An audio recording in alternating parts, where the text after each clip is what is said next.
Guys, we caught the first fish of the day. This is a small bluegill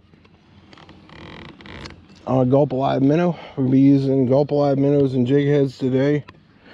We're here at the Lost Lake today, which is a very secluded and isolated mountain lake where I live, which I'm not going to give out the details for, but it is loaded in bluegill, bass, and crappie. Caught the first fish. Usually catch a lot of smallmouth out here and bluegill as well, and largemouth.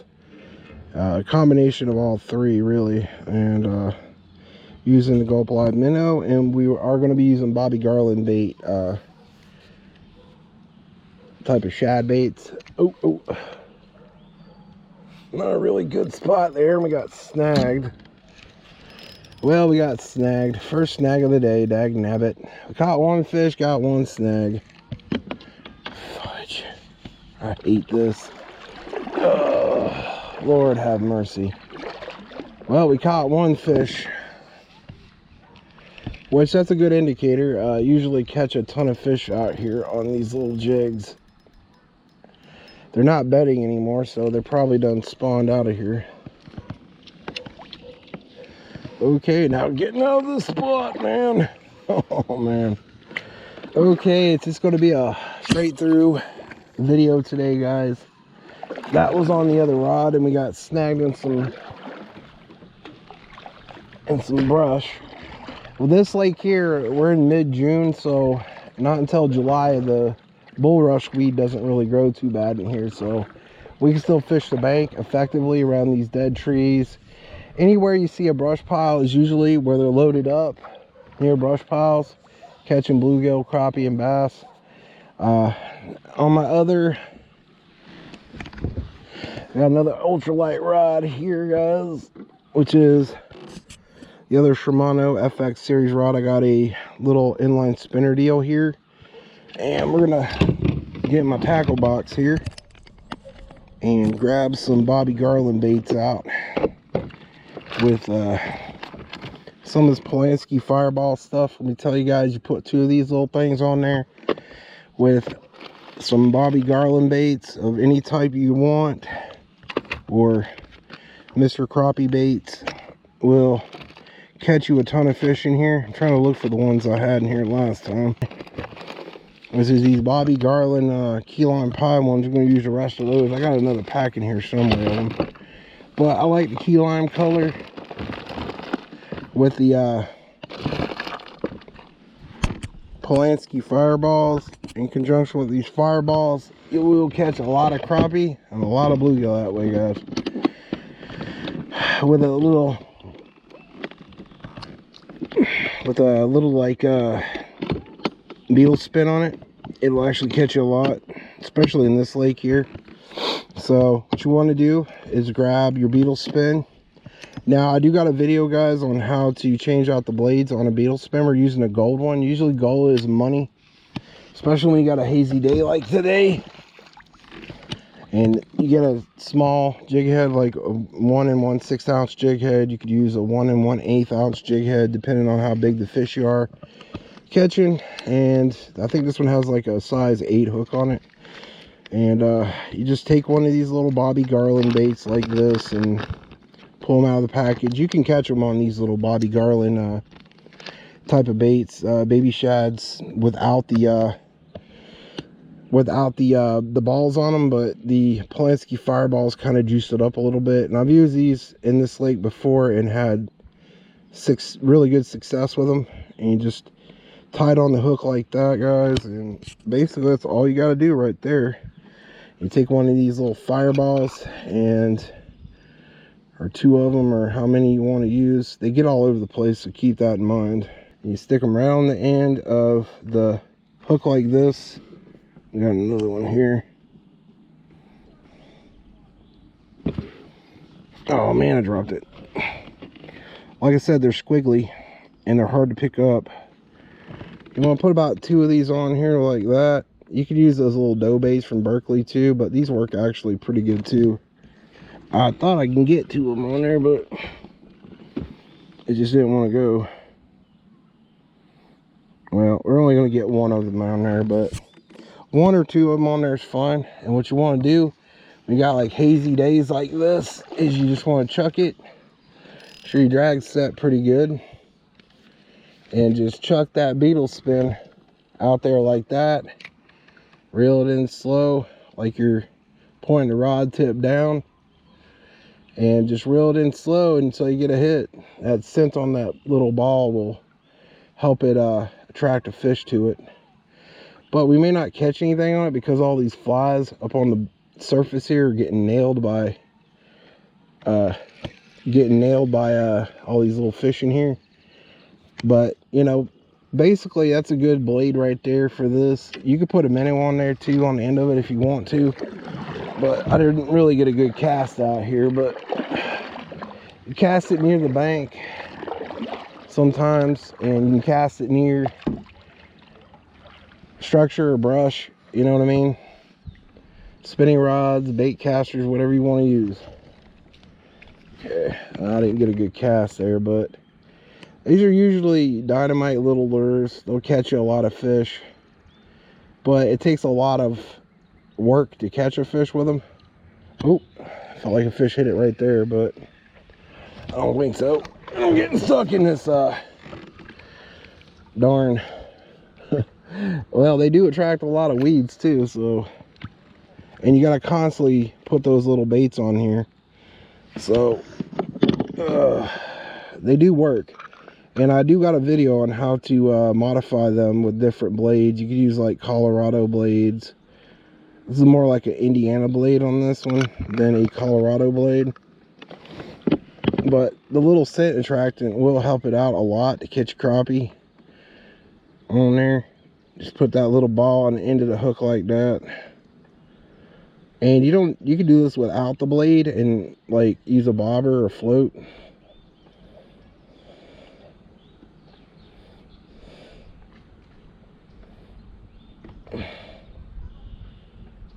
And what that does is it gives it a little bit of scent attractant. Sometimes they're out here. I heard a fish just blow up right there, so keep that in mind. They're all over the place in this lake. So basically what you want to do with these little beetle spins is throw it out as far as you can, and then let it sink a little bit, and then reel it in until something smacks it. It's as easy as that. You want to have your rod tip kind of down and retrieve it at a slow pace. You really don't want to go too fast with it, but it's a really good reactionary type of bait. If something's going to hit it, it's going to hit it hard. It's good for deep water too as well, casting it near the bank, deep water fishing.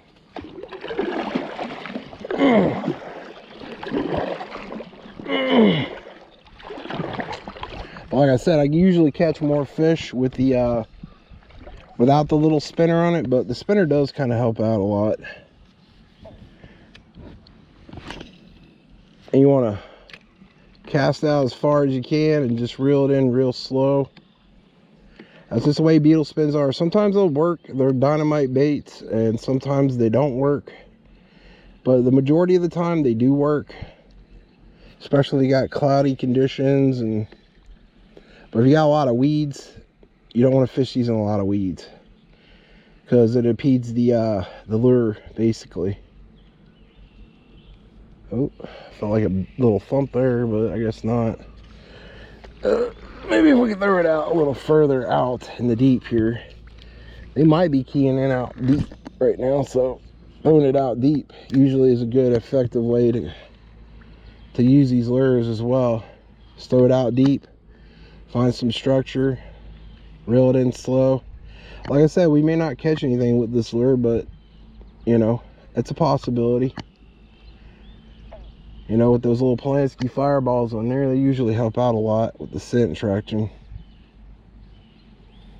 But you know, it's a try and trial with this type of situation here. Plus that too, they got a lot of bugs to eat right now on the top of the surface here. It was kind of hard to get that one fish to take it, you know. And that too, it loves to tangle up on everything. Again, even a bass might hit this, so keep that in mind. Bass love these baits.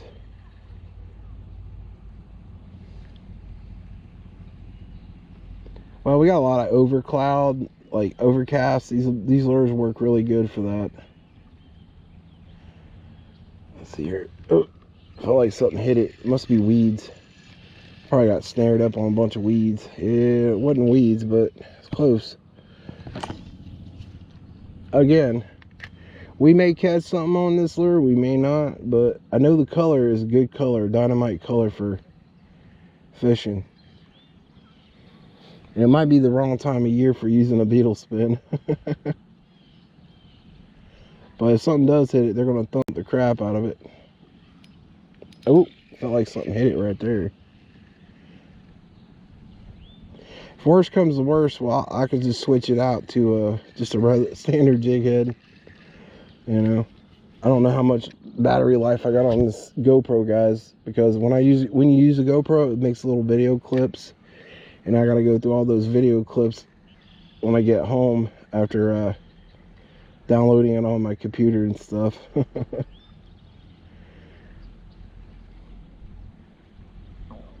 Well, we may not pick up anything right here with it.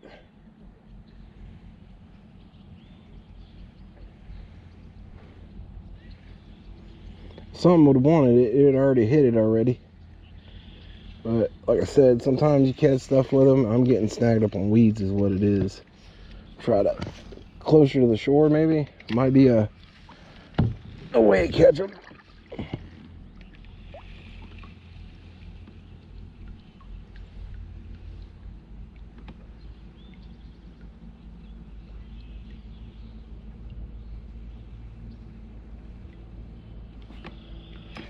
Nope. Well, you definitely got to have a good reel for these lures if you guys are going to use them. There, that should be good right there.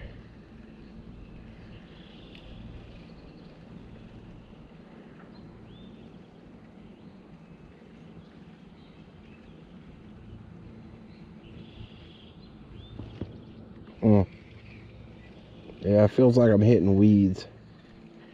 Well, if anything, we'll go back to the standard jig head. You know, just try everything in your box. If one thing don't work, try something else. I might eventually catch something on this lure, but these horse flies are god awful out here, guys. Let me tell you, I'm getting tore up by horse flies. Yeah, we could always go back to the gulp minnow here. Yeah, I think we gotta get out of here. Oop. Yeah, we'll try the gulp minnow. After a while, try everything. I did catch one on the gulp minnow, so that's going to be the sauce bait today, is the gulp minnow. I've already had one fish take it, so we're going to get that real quick. And I got this on the light micro series rod. These are really good, tough ultralight fishing rods, guys.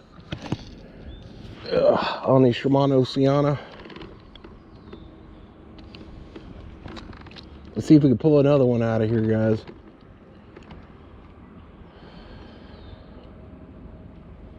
This might be a 2-fish day today, guys. Oh, I think we got snagged up. I think there's a bunch of weeds out here. I'm not too sure. Like I said, they might be out here in the open. Because sometimes you throw these inline spin. Ooh, something hit it right there.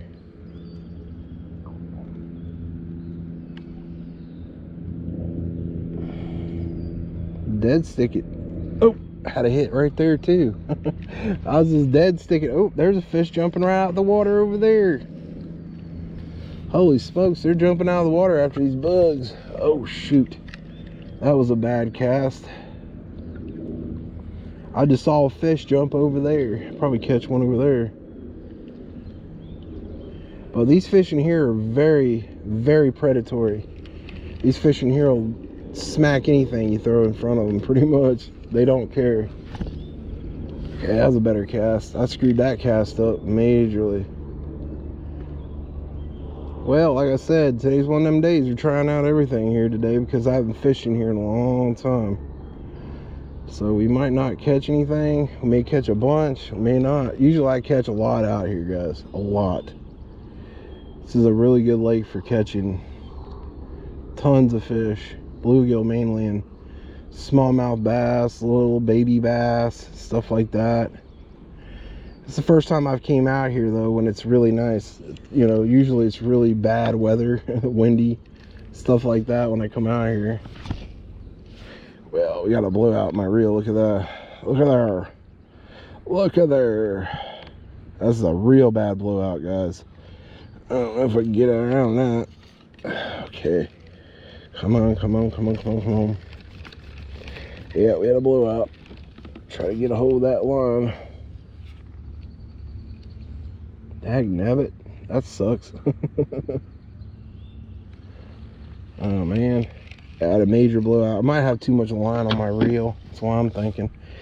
There's a lot of good spots here. Usually you can catch them all up and down this little point here, but there's a spot out there where there's a dead tree. I usually load up on them over there.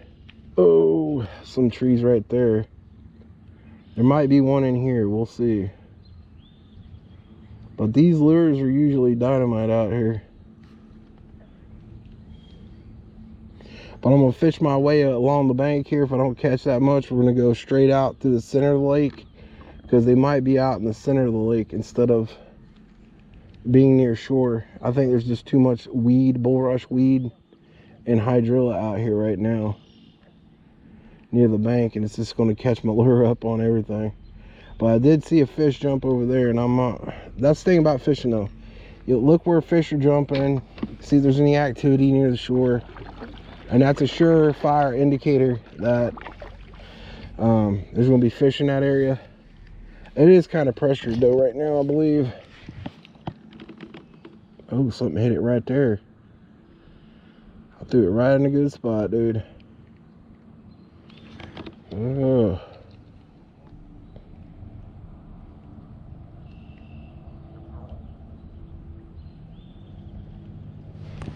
So there we go, guys. We got one right there.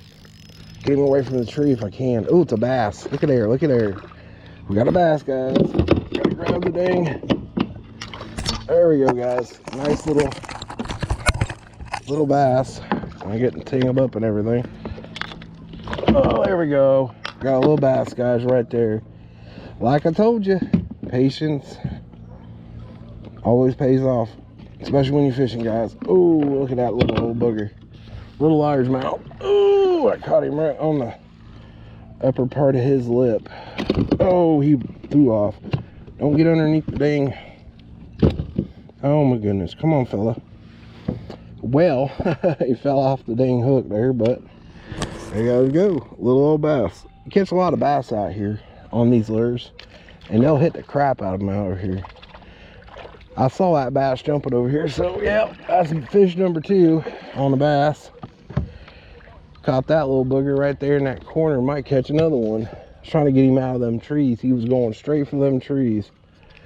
But a good light series rod or ultralight rod will catch you just about any fish that swims. And 4-pound test. Look at it, mangled that lure all up, y'all. All up. Dang it, man. Look at there.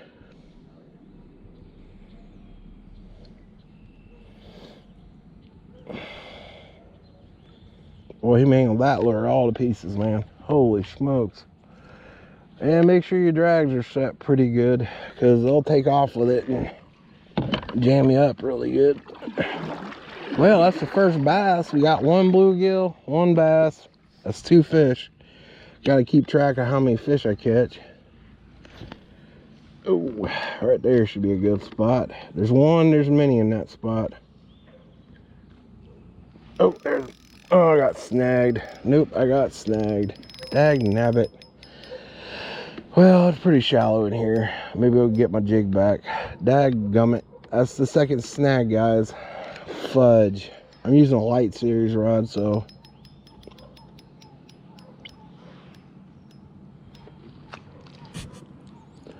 Well, let's see if we can get it back. Yeah, there's a lot of bulrush in here. And hydrilla.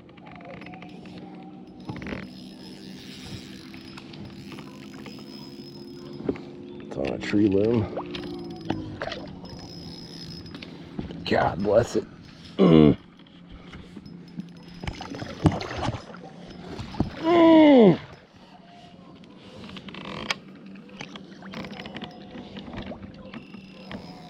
Dang it. Son of a gun, man. Oh, man. It's one of them days, y'all. I'm telling you. Everything in its power not to cooperate with me.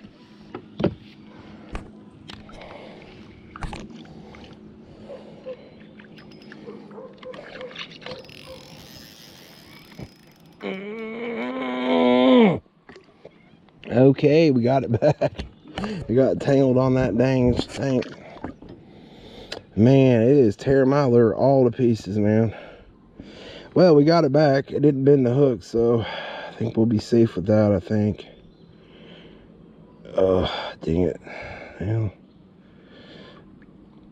Just gotta get that bait just right, man.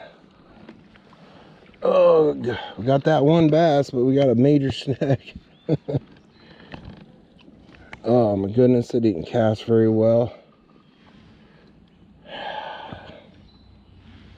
Oh, it felt like something hitting it. Yeah, there's a lot of weeds over here, y'all. I don't know if I'm gonna want to fish this part.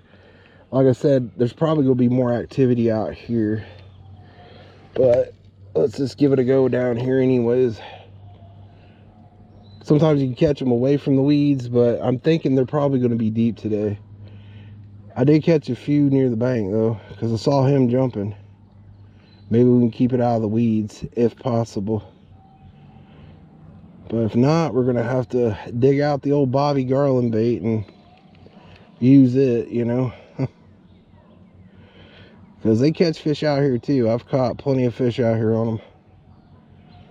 Oh man, it is really weedy over here, guys. We're gonna have to probably go a little bit deeper.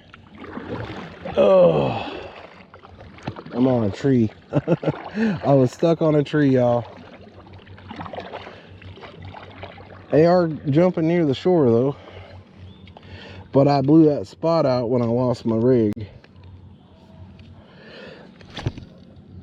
Let's try this. Oh, slow down, Bubba.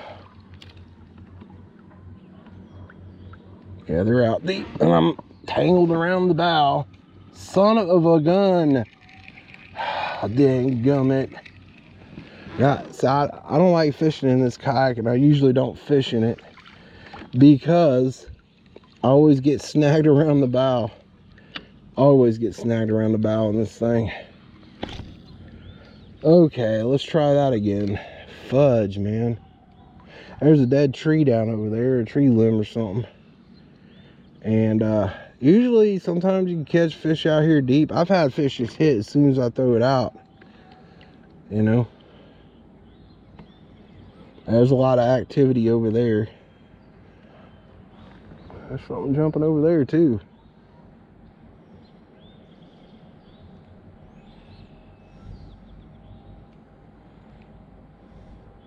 I'd rather get them out deep and then try to catching them over there by them brush piles.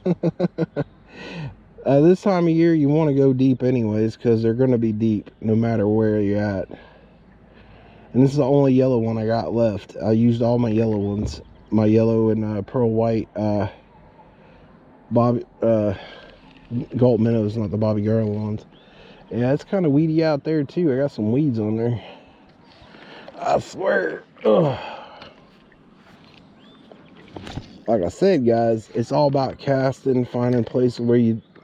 I fished this lake before. I fish it like really deep sometimes this time of year. And that's usually a good time to catch them out here. Like I said, you can load up on bass out here. You can load up on bluegill. I believe there's crappie in here too. I'm not sure. I've always heard rumors there was, but I ain't never caught one out here. Mainly bluegill. But just slow roll these jigs, man. You'll catch something.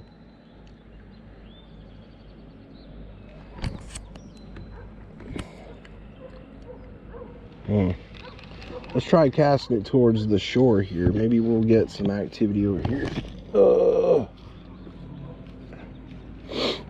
I know there's a lot of hydrilla over here, but I like the way this light rod works from the Micro Series rod. It's a little bit stiffer than your than that HS Speed Stick, and sometimes you'll just load up on these fish because it's a little bit stiffer. It's better with jigs, I think.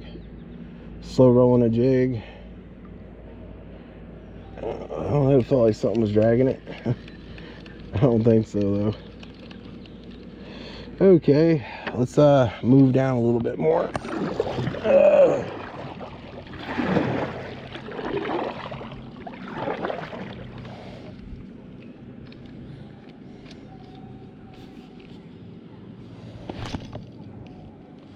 But this is like one of the best ways to fish, guys. If you fail at everything else, jig fishing is one of the easiest ways to fish. Just make sure you guys get a really good spinning reel, 1000 series spinning reel, and you guys will have a good time doing this. But in this lake, the hydrilla is really low. You don't really get too much you know, lily pads in here that much. It's all just grass, sawgrass, and like you know, hydrilla on the bottom. It's pretty shallow in here. It's like maybe 10-11 feet deep at the most. It's not a very deep lake.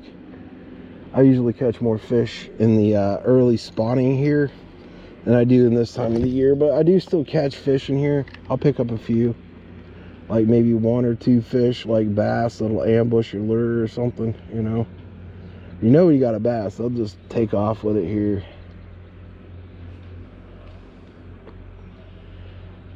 They'll just nail your bait and take off with it. I was lucky to catch that one bass, to be honest. Usually it's all just bluegill at this point over here. I'm not getting anything. Come on, come on. You just want to run these lures really slow. That's when you pick them up. No, we got some activity over here. Here's that little tree limb. Now this is the money spot right here, guys.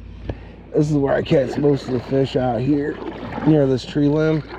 If I throw it around it, usually I'll nail a bass or maybe a bluegill or something around this down tree right here with these baits. So I'm seeing a lot of activity further out, so we may catch a few further out over than catching them near the bank. And it's not so windy out here, so this should be pretty good. It ain't beating me around too bad. So we might pick one up here. This has always been a really good spot right here around this tree limb, or dead tree, or whatever it is. A lot of structure over here.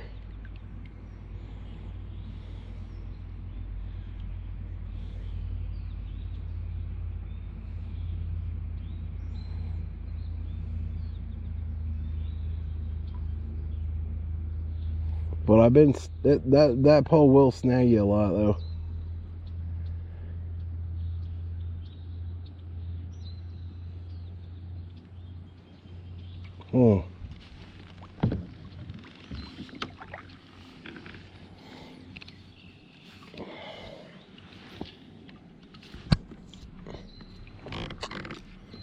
Okay, let it drop, sink a little bit. Sometimes you catch fish on the fall with these, but this year has not been really productive with these. I've not really caught a lot of fish on these gulp minnows this year like I did last year. And if we came out here during the spawn, yeah, we'd probably load it up on them. Oh, I got snagged on that tree limb. I knew it. I knew it. I got snagged on the tree limb. It's the 3rd time.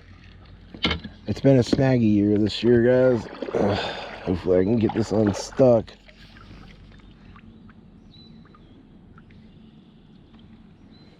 I can see where it got snagged.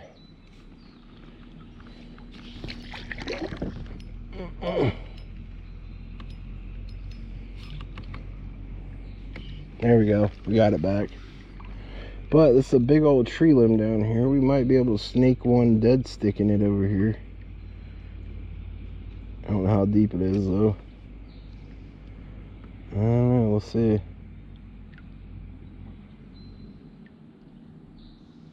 I don't know, sometimes you catch them when they're dead sticking. But I'm not having any luck, so. And this bait is all tore up already, so Oh, it's just got to find where they're at, and because they're not close to shore, they're going to be out deeper. And I like putting a loop knot on my lures, you know, because that helps it out, makes it look more lively. I don't know, that's weird. Usually out here, guys, you can like load up on these little buggers, you know, but three's not too bad. 2 fish is not bad so far. I mean, you know, it's about patience. I hear a lot of activity closer to shore, not so much deep out here. So I'm thinking I might hit up one of these little openings over here closer to shore if we don't have any luck, and then come back out in the deep end. Like I said, I don't have a fish finder, guys. I'm not a fish finder type of fisherman. But I think these guys are probably just loading up on these darn mayflies that are buzzing around to the top of the surface here. I think in July, late July, they're out deeper because all that bulrush and stuff. Well, the bulrush is bad this year anyways. So the bulrush and all that hydrilla has been really, really bad this year, guys.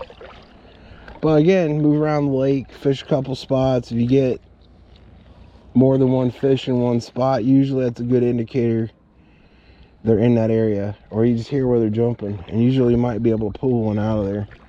But most of the time they're after like bugs. So if you got a bug creature type of bait, try to use one of those if you can. Anything that looks like a bug or floating near the surface of top water, that might tear them up. And I may do that later. I got a little cricket jig from Rebel I might use. If we don't catch anything with this, I'll try it. Heck, I'll try anything if I don't catch them really quick on one of these.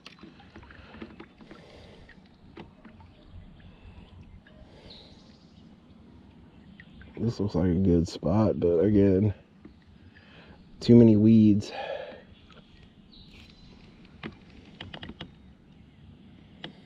Man, I'm hitting every weed. It's definitely a spot with a lot of weeds, guys. I usually catch a lot of them in this corner here, in this little opening near the weeds. I'm gonna have to like reel it in quicker than normal, because these weeds will snag it up pretty bad.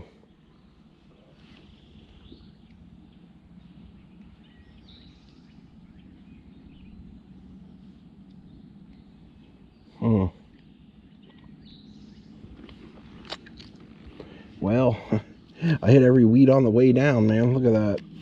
Oh, that hydrilla, man. Bulrush. It just, it's like a salad buffet out here, guys. Ugh.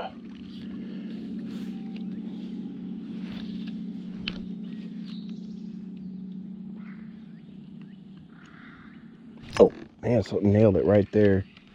I felt it jerk. So, this is really light line, guys. You can feel basically every hit. Probably a bluegill, maybe a bass, small bass. But it jerked the bait off, the head off the bait. Ugh. Yeah, if there's all this bulrush in here, you got to automatically start reeling. You can't let it sink at all. Usually you got to let these sink, but the way this bulrush and this hydrilla is, man, it's just grabbing everything. So I'm going to have to basically, yeah,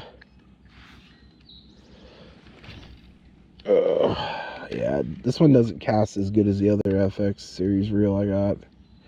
That other reel casts really well.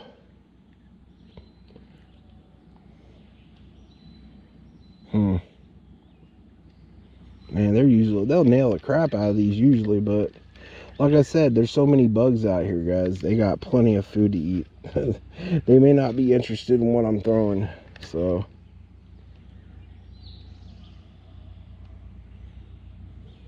Oh, there we go, right there, guys. Oh, we got one. I got his butt. It's probably a bass, the way it's pulling. Oh yeah, no, it's a big old bluegill. Look at her.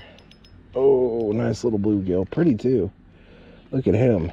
He's a pretty little guy. Look at that. Finally, it's fish number 3. Oh, buddy, come on. There you guys go. Another little bluegill. And add to the tally of fish that we didn't catch that we caught ratio. We're gonna have to flip this one upside down here. Oh boy, there we go. That thing's been hit more times than a skateboard at a X Games competition, guys. Well, I knew there was one in there. Ugh. That wasn't a good cast, but hey, we'll take it. As soon as you cast it, especially with a lot of weeds, guys, as soon as you cast it, you gotta basically reel. And these guys in here are small. I ain't never really caught a big, giant, Titanic bluegill in here. So they're pretty much all small little bluegills and pretty much dinky little old bass. But not to say they're not in here.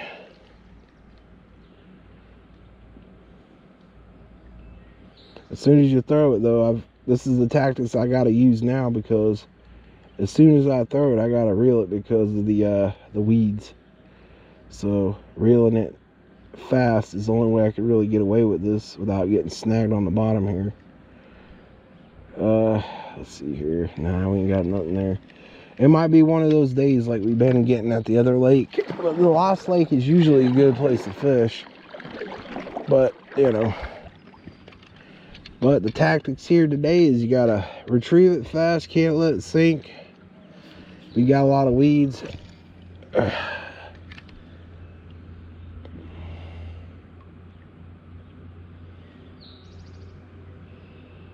Oh man, something nailed it right there, guys. Oh man, he nailed it big time right there, y'all.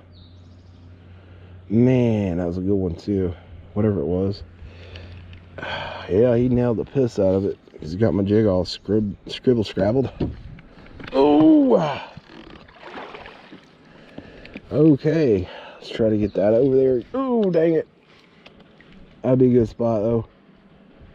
I gotta keep this bait moving at constant speed, a real slow speed, because if I don't, the bulrush will snag it. So we keep it at a constant speed here. Usually where there's one fish, there's going to be a ton of them in here.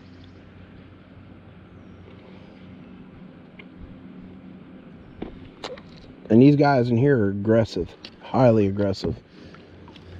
Well, we did have a hit, but no commit. Sounds like my love life. It hit it, but no commits.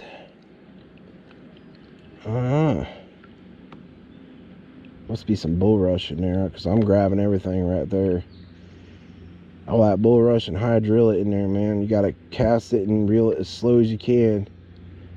I can't even afford to let it sink, to be honest, because of the weeds in here. The other lake's pretty deep, so I really don't have to do that. But here, it's definitely a different type of fishing situation, especially with all this hydrillet and stuff in here.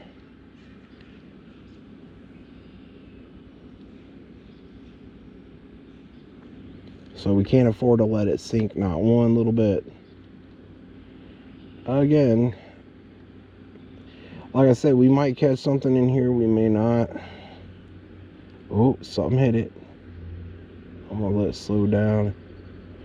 Oh, something grabbed it, but dang it. That's what it's been like that at the other lake too. They'll grab it and kind of just like let off of it, you know. But if they really, really want it, they'll take off of it like that bass did. I might need a float.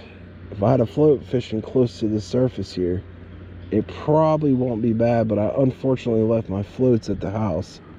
So, I don't know, I might have a float in here, but it's not very deep in here, so I don't know. Let me try that out.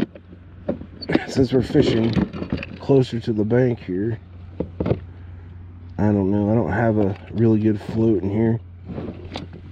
I should have brought some from the house, but I didn't. This one might work right here. I've tried them before, but I really don't like this float because you're dragging a thing in the water instead of... But with that loop knot, it should help it out a little bit if it's a little deep. But where is the darn grabber? We'll try this float. If I keep getting snagged up and stuff, I won't use it no more.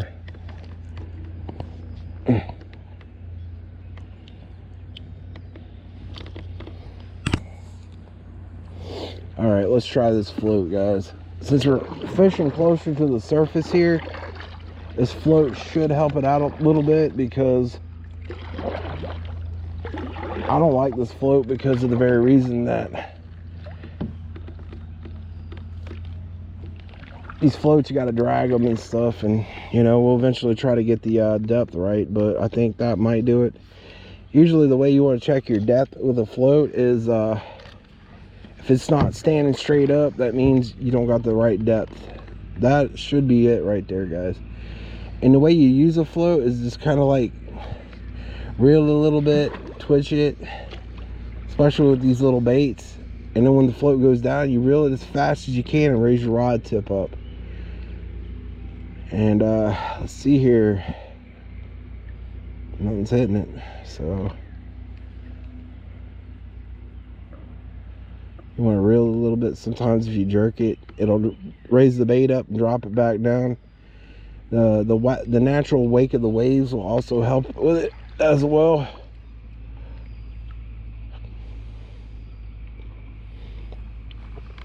Like I said, if I had a bigger boat, I could probably use a longer rod for this. Sometimes you can just pull it like this and twitch it. I don't know if you guys can see the float out there, but when you know you got a fish, when it pulls it down, that means you got to reel it in as fast as you can and then raise your rod tip, because the fish is usually pulling with it. That should be a good depth right there.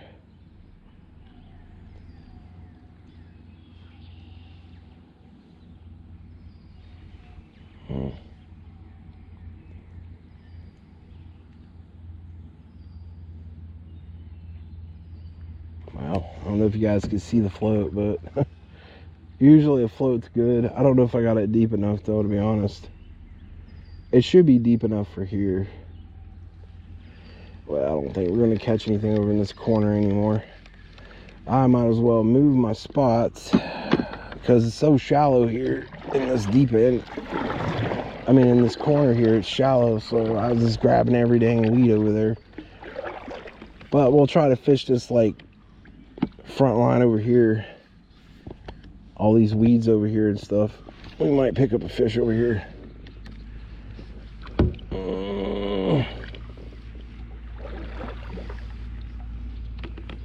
Sometimes floats work in here. Last year I was annihilating them with a float. I don't know if I got it deep enough to where they could see it or not, but you know, hell, it's worth a try.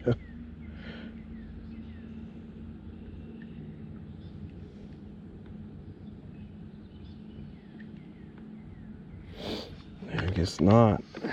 This might not be a float type of day.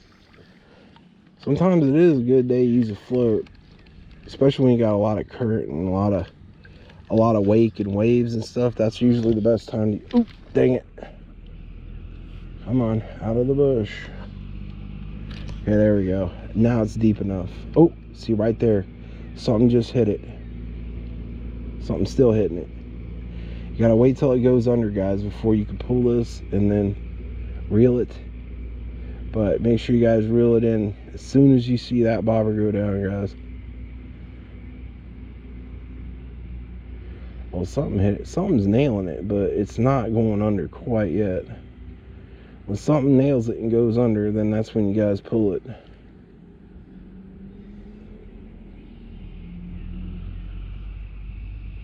Well, something was hitting it, like they was wanting it.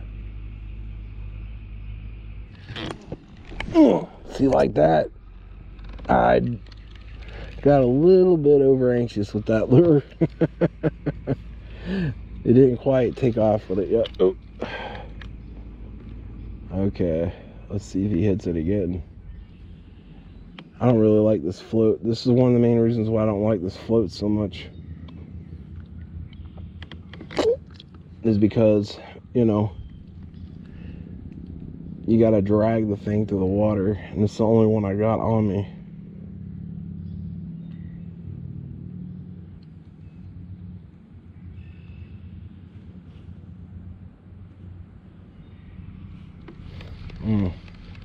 I see a lot of wake activity over there. Maybe I should throw it over there. Might be a bass or something over there.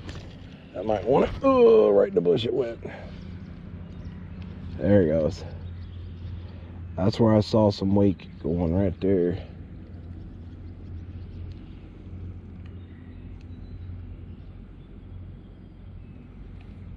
Bobber fishing is slow and tedious, guys. I wish I had my stupid trout magnet indicators. That's what really would catch them out here, guys, is the trout magnet. Sometimes you let it reel and let it drop. Reel it in a little bit, let it drop. Sometimes you catch a fish that way. Okay, guys, we switched up to a Rebel Creek Hopper. This is basically a little grasshopper deal. And they seem to be hitting topwater. We might be able to get one with this lure. There's something over there moving around pretty big. Let's see if we can catch one on this creek hopper here.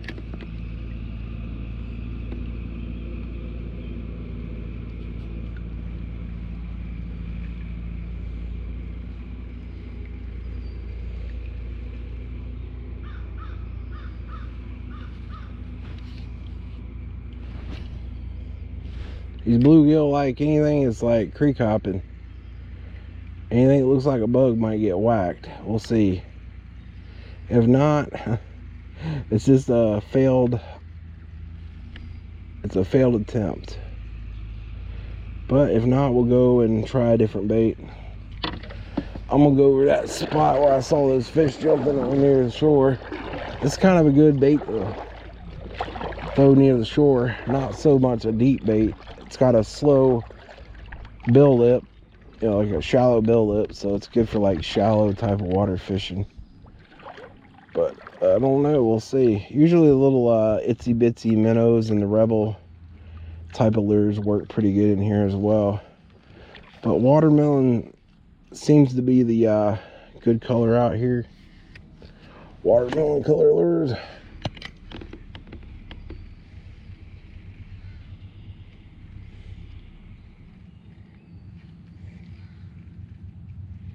Make it look like an injured bait fish.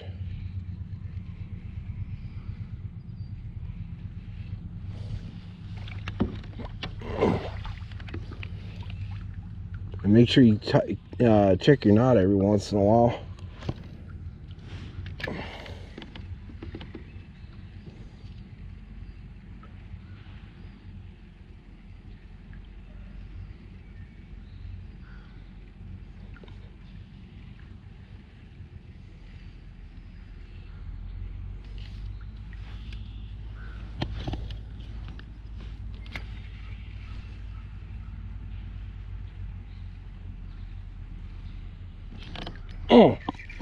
Got one. Oh, we had one, guys. Something hit it.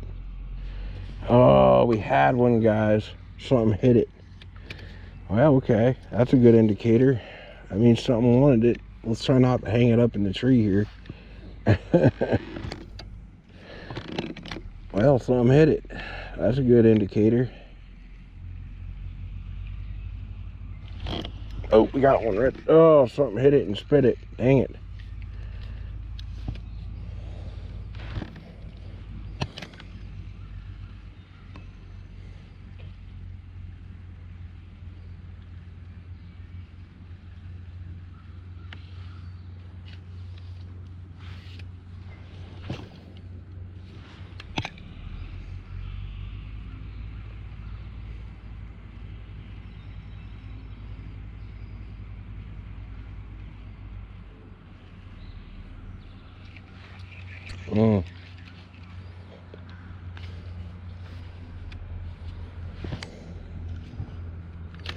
Yeah, we got snagged, guys. Dag nabbit, we got snagged majorly.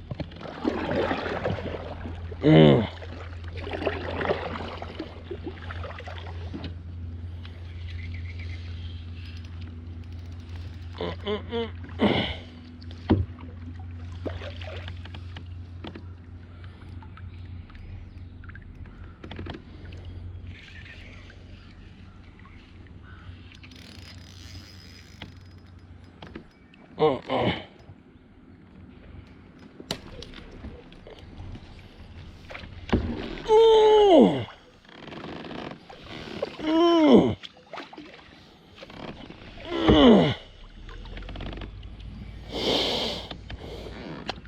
it caught a stick, y'all. I did get a couple hits, but man, it just snagged around there like it bungee corded over it. Come on, man, I ain't got all day to get you untangled. Break it off. Save the freaking your patience to do this. Okay, that's the only thing about these lures. They like snagging it where they basically will wrap around branches and stuff. They work. I mean, I've caught fish with them before, but like I said, we might be catching more fish with the goat minnows than we will be with the bobby garland and these pretty much today. But you know, find little spots to throw it and hopefully you might catch something.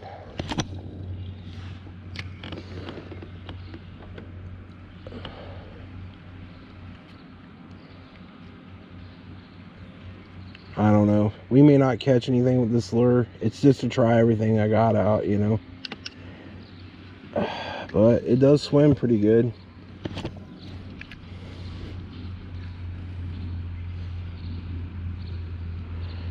And it's got those, you know, treble hooks on them. So if something does want to hit it, it's definitely going to get a mouthful of trouble. No pun intended. Oh, goodness. There's probably a fish in there, but I'm going to try a little bit of everything today, guys. I don't know. We'll see if we catch anything or not.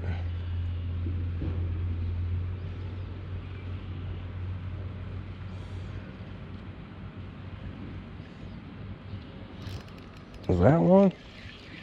And you really can't tell sometimes whenever this thing's going through the water. It feels like something's grabbing a hold of it, and it ain't.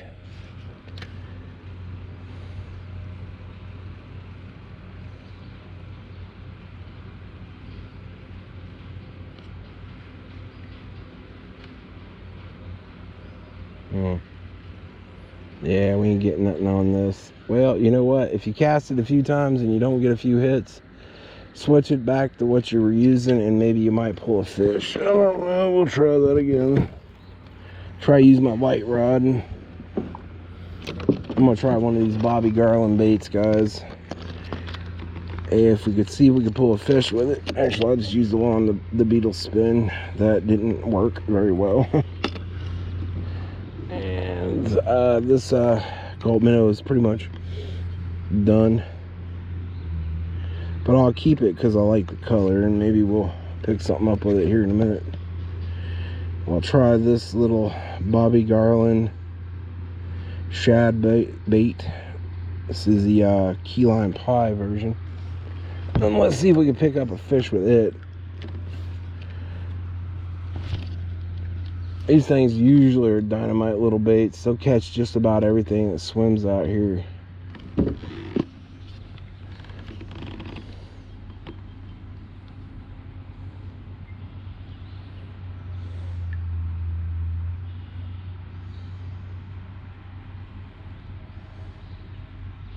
Like I said, I'm just switching it up to different types of baits to see what hits. Yeah, we got a bunch of weeds up in here, y'all. We're gonna have to go a little bit deeper if we're wanting to catch anything. Let's put one of these little Polanski fireballs on here. I mean, you know, beetle spins do work, guys. Don't give up on them. Usually they're good spawning type of a bait to use, especially when you got a lot of overcast and overhead clouds and stuff like that, hazy days. It's usually good for that. But let's try this one out and see if we can get some.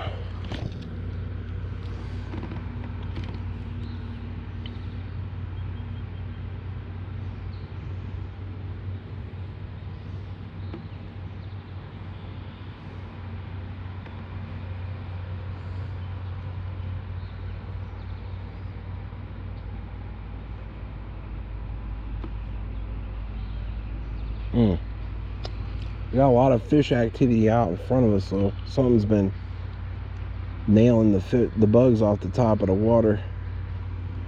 I'm getting weeds. I'm hitting weeds, guys. Again, this is rough conditions here today, guys. We got like a lot of hot weather. We've had really crappy weather this year that, you know, hasn't been really good in cooperating with us. So, you know, probably have a rough day fishing today. Well, I did catch 3. I ain't complaining too bad, but sometimes I've come out here, I've caught like tons of fish.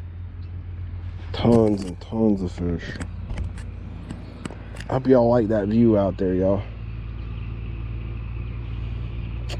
If not, we're gonna have to switch up baits again, because if this does not work, the Bobby Garlands don't work. We're gonna have to switch baits up and try something else, because we've tried everything else in this lake and I ain't caught diddly squat. And usually these are pretty good money spots over here to catch fish. Well, at least one thing we got going for us good today is no wind. No wind is a good day. I'd rather have no wind, no chop chop, you know, just nice weather. I don't want to get wrapped around that bow again. So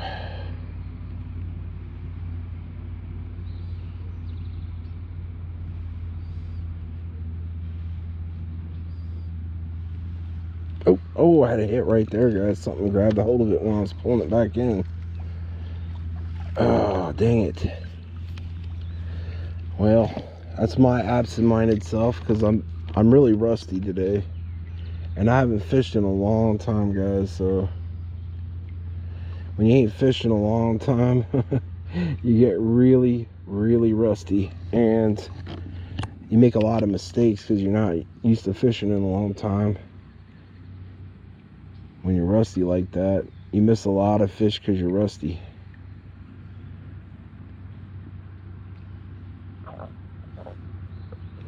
Oh, something grabbed it right there. Again, Bobby Garland baits do work out here, but we're usually chasing it. Oh, something's hitting it right there, guys.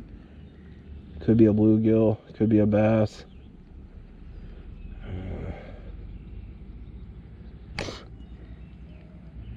I think it's just too much bobber, dude, for real. Yeah, I got tangled up around the edge there. I'm gonna take it off because I ain't getting nothing with it. It's working, but it's just not,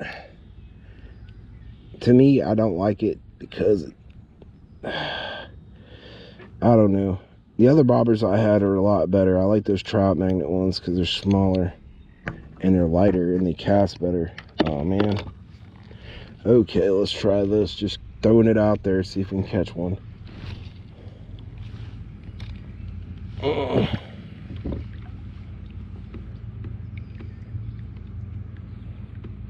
As he grabs a hold of it, I can get him like that, you know. I felt like something hit it. I don't know, this one might be getting a little wore out, but it's my last yellow one, and I try to use these as much as I can.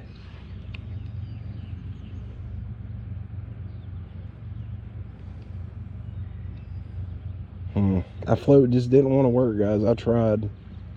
Whoa, something just jumped over there to go after a bug.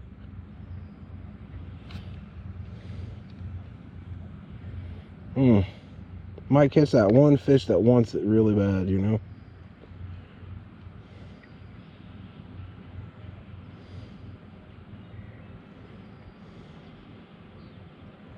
They're definitely hitting top water. That I can see already. See, something hit it and got the tail snagged up. Dag nabbit. Snagged up the tail there. That ain't good. Well, let's try going over here in that corner where I saw that fish jumping. Might catch one in that corner. I may switch up to a different lure here in a minute.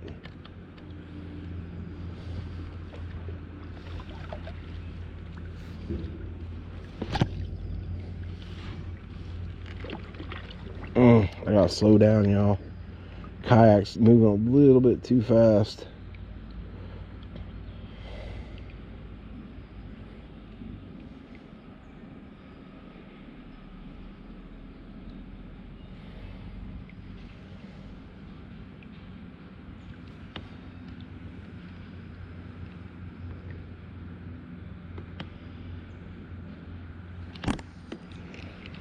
Something hit it. And I got snagged in the weeds. Oh boy. Yeah. And I got it wrapped around my reel too. That ain't good. Yeah, line. I got way too much line on my reel, guys. I think I re-spooled it and got a little bit too much line on my reel.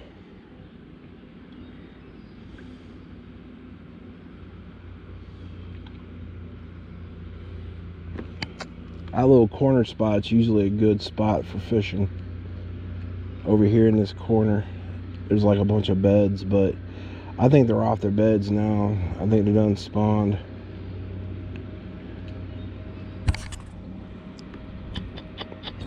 Checking my time on my battery here. Well, you know what? We're gonna change up baits and we'll get back to you guys here. I don't know. It doesn't feel like there's anything hitting or wanting to hit.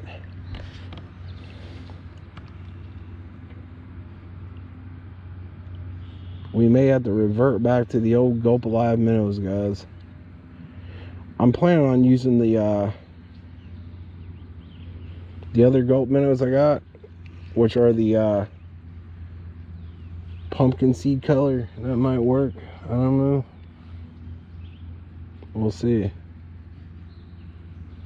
Man, there's a lot of weeds even right here along this line here. There's a lot of weeds out here. Yeah, I don't think these Bobby Garland ones are going to be effective. I've tried. I think we're going to have to go and just be strictly Gulp Alive minnows, guys. Like I said, Bobby Garland baits do work on a rare occasion, but it didn't seem like I got any hits with it today, so I ain't going to bother. It's going to be Gulp Alive minnows, Bo. It's going to be Gulp Alive minnows today. I can already see that. Okay, here we guys go. We got the what is this one? Watermelon, maybe? Yeah, watermelon pearl. Let's try this one out, guys. I have not busted into this pack yet, so it's a brand new pack of them. And it'll be the first time I've ever used this color. It might be a good color out here because there was a lady out there fishing earlier swearing she was catching them on watermelon, so we'll try a watermelon here.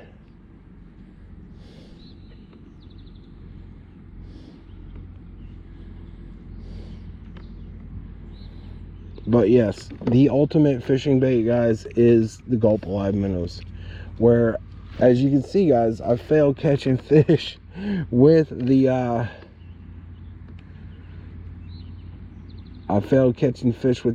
Bobby Garland baits. We have succeeded by catching fish with these.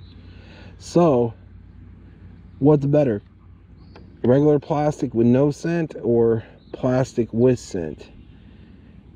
Is a great debate amongst a lot of fishermen, and a lot of fishermen say, oh yeah, gulp baits are just a hack, and you know, you pay more for scent loaded bait that doesn't work as good as regular plastic. I'm sorry to tell you guys, but that's not always the case. These Gulp Alive minnows are like crack, and you know, if you fail catching anything on any other lure, these usually come in clutch when all else fails, you know what I mean? So keep that in mind, guys. If you fail catching them on regular plastics, these baits are usually my money baits, and I always catch something with them, you know. Even when you got a lot of pressure on this lake's probably got a lot of pressure because a lot of people come out here and nail all these fish up, and then they get hook shy to any type of other lure. Fish are not dumb. Fish know from experience being hooked over and over and over again by fishermen that they'll hit certain things and they won't hit certain things. So keep that in mind. Try everything you got in your box. If one thing fails, try another. Because what don't work, one thing will work. So keep that in mind. But like I said, it's pretty hot today, so I don't know, we may not catch a whole lot of fish today. I mean, 3 is what I got today. I mean, 3 ain't bad. I mean, I've come out here and loaded up on them during the spawn and just tore them up during the spawn, you know. So, and they're in here and they will hit just about anything, just about. But I left my inline spinners at the house, unfortunately, and those usually work pretty good out here as well. But let's see here, I'm not getting any activity over here. Let's move on down the line.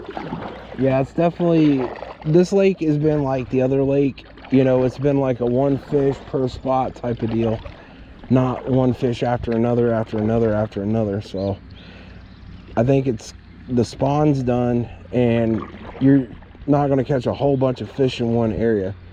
So there's a lot of activity up here where these fish are loading up on these little bait fish, or no, not bait fish, but they're loading up on bugs. The water is littered with bugs. If I had a fly rod, I could probably waste them out here, you know. But we might pull a few with this lure. I don't know. This one is pretty fresh, so we might catch a few with it. Maybe, maybe not. But these fish do have a good sense of smell out here, and they will nail anything that they think is pretty good. I don't know. Like I said, lots of weeds out here, and I'm collecting hydrilla by the minute. I did see a fish jump over here though.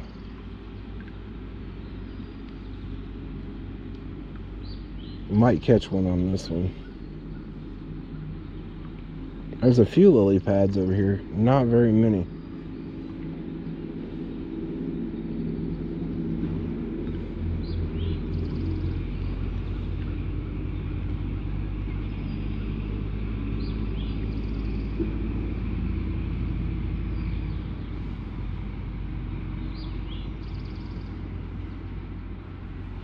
Yeah, we got a mouthful of weeds right here, guys. Yep, we got tons of weeds, guys.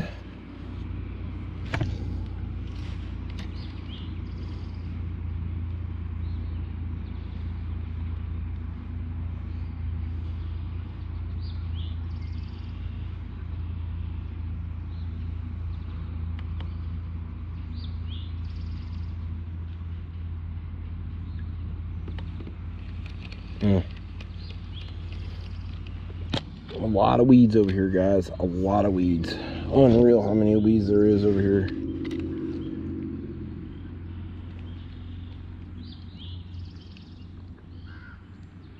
And we're not that far from the bank neither. Usually, I mean, if we came out here during the spawn, I bet we would have tore them up this year. Like I said, we might catch them out here in the deeper part of the lake, but I don't think we're going to catch them near here the shore. I think they're loading up on bugs. They're near the shore, but they're not like really, they're not really producing anything over here. So, okay, I think I'll move around. I'm gonna go a little bit deeper, guys. Try to catch them out here, because usually it's pretty steady out here with them in the deep end. Because I'm not getting anything in the shallow ends over here.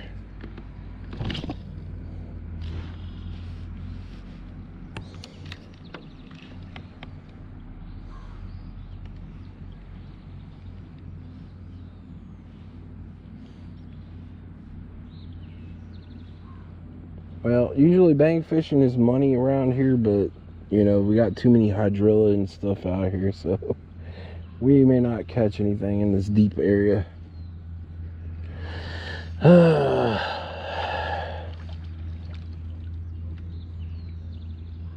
And yeah, we may not get anything over here.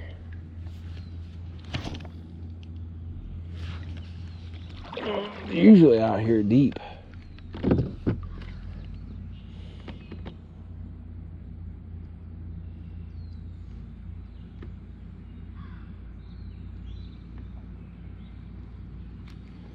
And they're not particular about the color out here neither.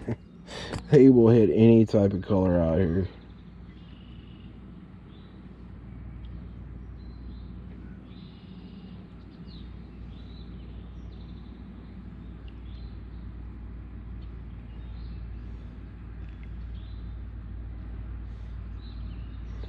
Yeah, see, there's a spot over there. I saw one jumping over there just now. That might be a good spot to throw, so we're gonna move over there. Yeah, there's a bunch of them over there. Something's jumping over there.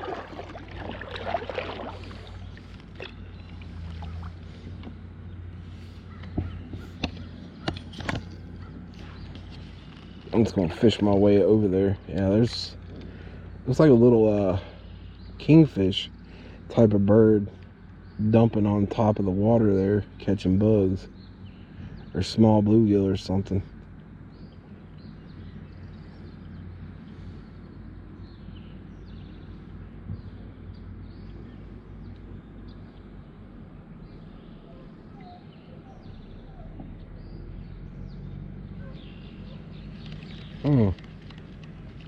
That's odd. That dang boat pulls me over here and I can't quite stay in one spot too long. Again, they're out. Oops, something just nailed it. Something just nailed it, guys. I just had a hit. And it was right on the fall.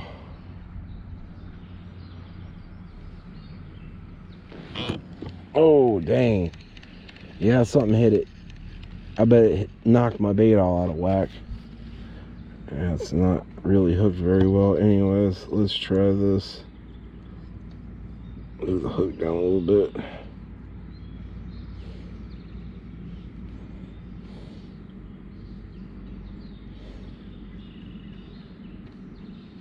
Well, I did have a hit. Okay, I see what it is now. He's right out in front of us, right about there. And I'm gonna let it sink. And let's see if we can get anything that way. Because whatever that was, it hit it on the fall. Again, these baits are very effective even when they're falling. So, oh, something just nailed it right there, guys. Dang it. And it's deep out here too. It ain't shallow. I might be hitting weeds though. Again, it might be weeds I'm hitting. So something did hit it though when I had it casted out here. And they're feeding towards the surface, so by using an extra light jig head and not so much maybe a heck, I could probably just use a hook without the jig head and nail a few. But I like the jig head because it kind of gives me a little bit of weight.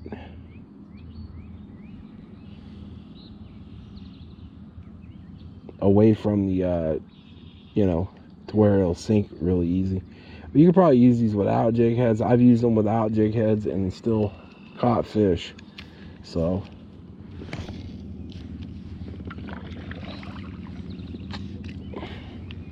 again, I'm a ultralight fisherman, guys. That's what I do here, is I use ultralight rigs and stuff and try to catch fish that way, you know.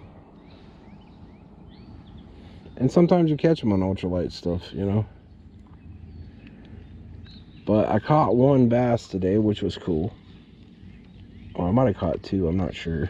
Two or one, I can't remember. But again, you'll just get that one fish that wants it bad enough and he'll smack the crap out of it. Again, these lures catch all species of fish. You let it sink. Sometimes they'll hit it on the fall. It's really weird with these lures, especially in here.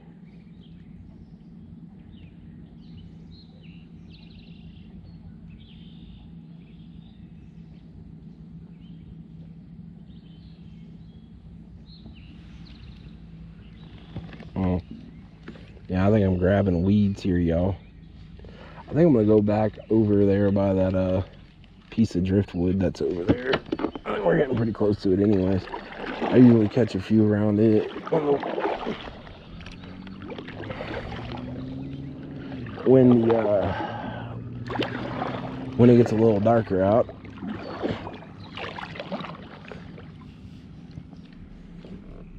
But we'll cast our way down there though.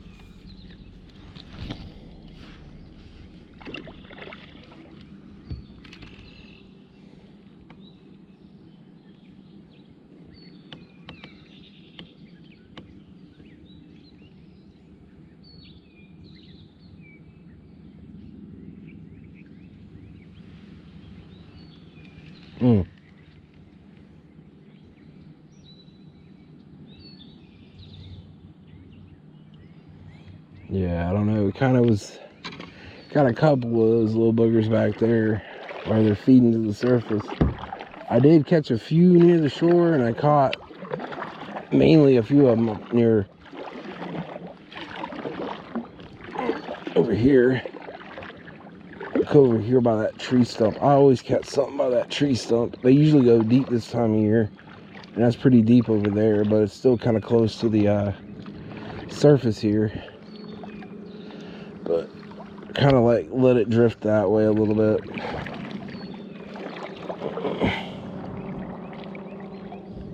I try to stay away from the shore if I can, because there is so many horseflies over there. It's not even funny.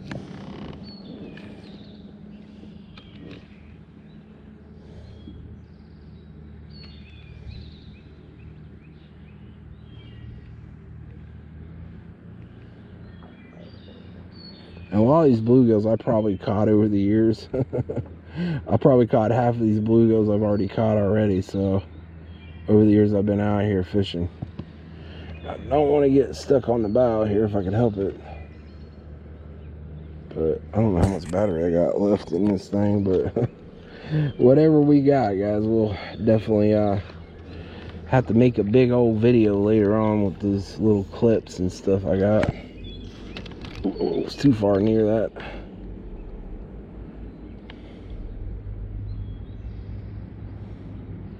Oh, got one right there, guys. Whatever it is, we got one. It's probably bluegill. I knew it. I knew there's some in here. That's why I came back over the spot and tried it again with a different color of lure. Oh, that's a nice one, actually. Look at the size of that bluegill, guys. That is a nice little bluegill. I knew I'd catch one over here, guys. I knew by coming back to the spot later on would definitely... Oh, dang it. Oh, he flopped on me and he's stabbing me in the gut. Should have busted the net out. Great, now I got fish juice all over me. Son of a gun. Dag nabby got me. Jumped right out my hand. I gotta back up out of this spot, man. Oh my goodness gracious. Okay, now I think this spot will be starting to produce. Watch this. Oh my goodness gracious, man. I got stink fished. Fudge, man, that sucks. Dang it, man. I got stunk fished. Usually they're all over this like little tree stump here. But the only downside about fishing around this tree stump is they get me snagged every single time. But right there, ooh, something hit it right there, y'all. Oh, and he tore the tail off of my bait, y'all. Look at that. Tore the tail off of my bait. Son of a gun. I'm gonna smell like a fish factory when I get home. I'm definitely gonna have to take a shower after this crap. But this is one of the best spots here in the lake to catch bluegill and bass. I've caught a few bass over here. But it's a really deep spot, but trying to stay in this spot is kind of a pain in the butt. But he took the tip right off of it, and the gulp minnow seems to be the sauce, y'all. Oh.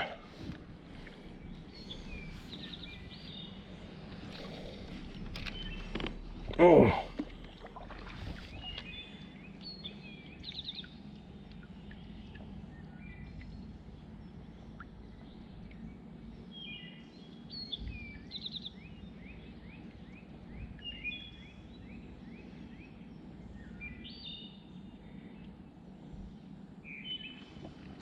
Only had to bust out the net once today, guys. That's pretty good, though. I mean, but let me tell you guys, these micro series Shakespeare rods are the bomb, y'all. Don't ever overlook these little rods at Walmart. They are tough and they can take a licking and keep on ticking. Still got fish goo on my hand, unfortunately. But that last fish took the tip of my bait off on the tail. That is one of the only downsides about these gulp minnows, is they do not last long on the end of your line. So keep that in mind, guys, when you're using them. That they will tear up real easy like. And there we go. Oh, I think I got snagged, y'all, on that tree stump. But deep this time. See, that's why I don't like fishing this tree down structure on this tree stump, because I do get snagged like crazy on it. Well, I'll lose a jig head and probably, yeah, I'm probably gonna have to unsnap. Oh, it broke my line. You see that? Okay, another jig head, y'all. I'll be back with you guys here in a minute. Hey guys, we got another gulp minnow on there and then casted it out. See if we can pick up another fish, guys. I had to retie because my line snapped when I got snagged. Probably just where it was wore out so much. We did catch, I think, one fish over here so far, but this is a good spot. I usually catch a few around that little down log right there. It hasn't been very active near the shore, so I've been basically catching mainly all of them out deeper. So we switched it up to a watermelon pumpkin seed gulp minnow, and we might have some luck with it. That little down tree is down there, so we might pull one right in here somewhere. Sometimes we get a hit when it falls. I mean, I could keep some bluegill out of here, but I'm not really in the mood to like really mess with any bluegill, you know. Something hit it right there, y'all. I knew I was getting hits over there in that spot. I gotta move back into that spot now. Looks like there's a lot of activity over here anyways. I try to stay in that spot if I can, because I usually pull a few fish out of it. I don't know if my buddy caught anything, so there's that. Oh, snap. Try to not get coasted into that spot too much. It's the only thing bad about fishing in a kayak, guys. You always catch up with your line, and it makes your fishing trip a little bit more harder to do. Again, we might just caught that one fish that was over here, but usually they're all stacked up in here around this tree limb here, or tree stump, or whatever the heck it is. Anywhere near structure is usually a good indicator of catching fish. I don't want to get too close to it because I don't want to get snagged up in it. Usually if you fish around it, you catch some. But the only downside is always getting snagged to it. I always get snagged on it. And almost got snagged. And the bait came back and hit me in the freaking gut. I'm going to fish around it. I'm not going to fish near it. Like, try to cast around it and try to drag it back that way from the stump. That might be the ticket, because they're usually around it all the way in the depth part of it. I guess it's an old tree that's been dead.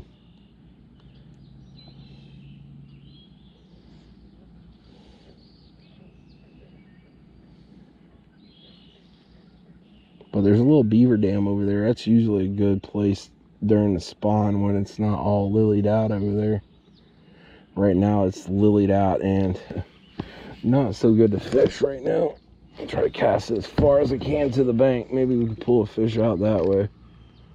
I know bass like these too, but the bass are usually closer to shore.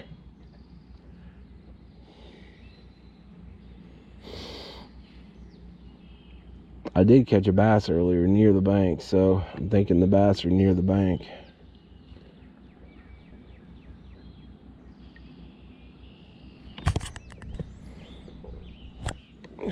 I'm leaning back in this chair here. Again.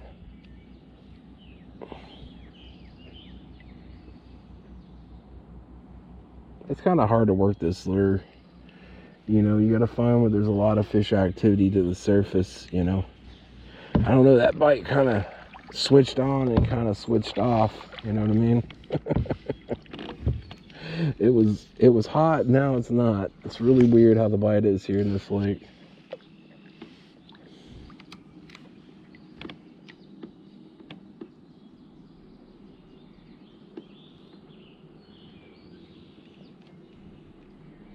But I like to basically reel this in slow. Usually I get a lot of activity that way with this lure. But mainly all the fish I've been catching are out deep. Not so much near the, you know, near the shore, you know. So keep that in mind. This time of year, you probably catch them near out in the deep end, you know.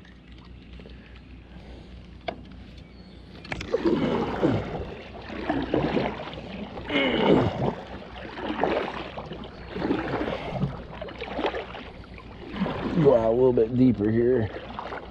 Go on this other side over here. I don't have much time really before it starts getting dark to fish, so I'm gonna try to get as many as I can. I don't know, probably about 6 fish today, 1 bass and a bunch of little dinky bluegills. Oh, there's something busting over there. Let's try that spot over there, guys.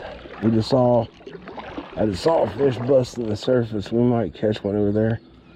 Probably a bluegill, maybe. I've caught golden shiners in here before. Some really, really big golden shiners. And let's see if I can pick one up over there. There's something busting the surface right there and right there, but I saw something really big over there. Could be a bass. So I'm gonna creep over here and like try to sneak up on them and cast it in front of me here. I'll be able to pull one right here. Yeah, see where that fish just jumped, y'all?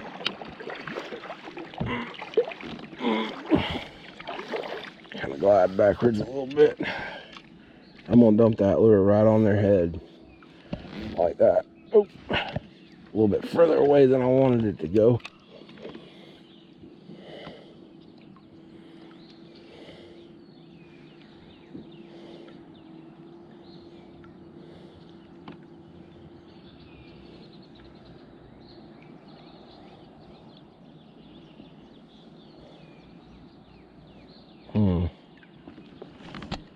There's definitely a species of golden shiner out here. That is, I've caught a few of them out here actually, like maybe 1 or 2. Not very many of them though, unfortunately. There we go. That's a good spot right there. Let it sink a little bit. Maybe we'll get a reactionary strike out of a fish. It's kind of deep over here. Ooh, yeah, we did get a bite right there. Oh man, he hit. I had to change my battery in when I was doing it. My stupid thing was telling me I needed to it's repairing the file, and then I got all tangled up. Sorry about that. It's the perks of fishing, guys, and trying to be a YouTube fisherman. You know, trying to get your your baits all freaking untangled, and your battery and your GoPro's not wanting to work right. The struggle is real, my friends. The struggle is real. We're still in the same spot that we last left off because they have a few nice hits, and it took the tip of my bait off, the little booger. That's the only bad thing about fishing for these fish in here. They'll rip the tail off of it and try to eat it. And that's the only really downside about fishing out here with these baits. Sorry, my fingers are dirty because I had to tote this kayak up the hill and down a hill for about a good half of a mile. Okay, we changed the battery out, guys. We got a fresh battery and a fresh bait, and we'll try to go back in that same spot where we had a couple of these fish hit. Man, that sucks, y'all. I mean, I lost my battery and everything in that last moment. But we'll try to bring you guys a good little fishing video here today, guys. It's getting later. on in the day. Oh, something grabbed it. Hopefully he didn't rip the tail off of it this time. And he might have. Whatever it is. Nope, it didn't rip the tail off. But definitely he is hitting it. Whatever it is over here. It's probably a daggum bluegill. Just pestering the hell out of my bait. Let's see here. I think he's just doing it being more annoying than he is. Oh, dadgummit. He hit it again. That time he hit it on the fall, but at least he didn't tear the tip of the bait off. Dagnabbit. That's the perks of fishing, guys. As soon as they hit, you gotta, like, basically start setting hook on them as soon as they hit. I'm being lazy because I'm rusty. You know what I mean? So I'm really, really rusty. That's the reason why he's been getting over on me. This one here. This one here is sneaky, y'all. He's been getting over on me like 3 times already. He already busted 2 of my baits.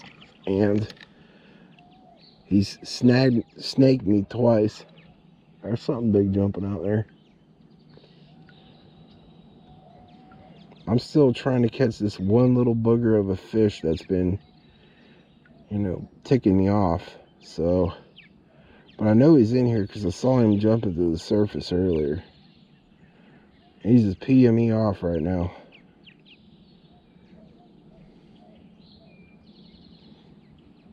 He might be just really small. He can't handle this bait in his mouth, and he's probably nipping at it like a, you know, taking little jabs at it and biting it, you know.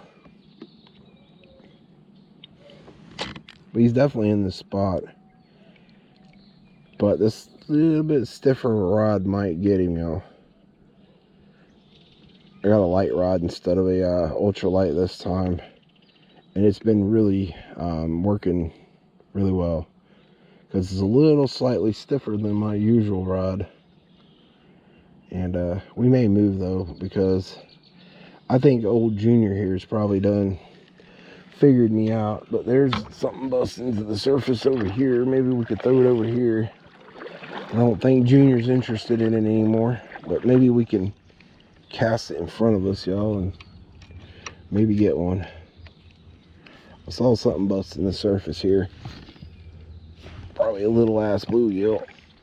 That's what my guess is. Maybe we can get him.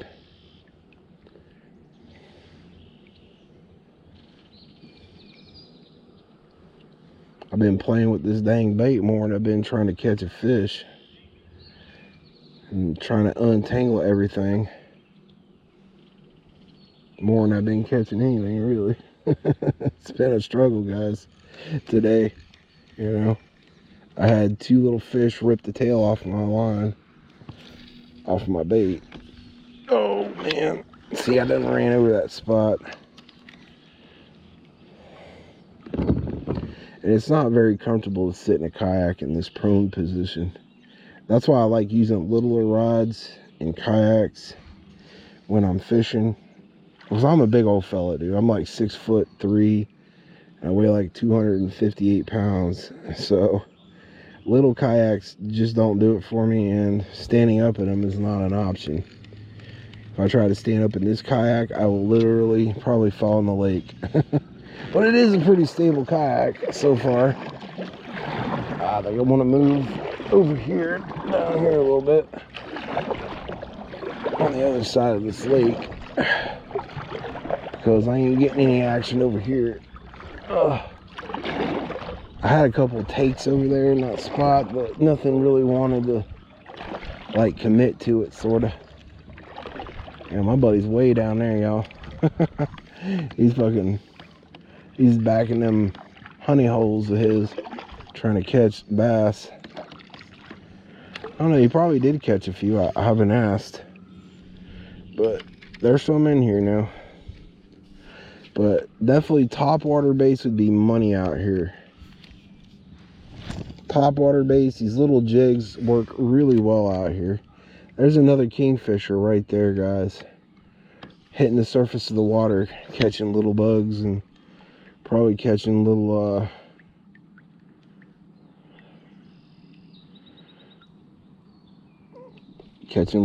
minnows and stuff.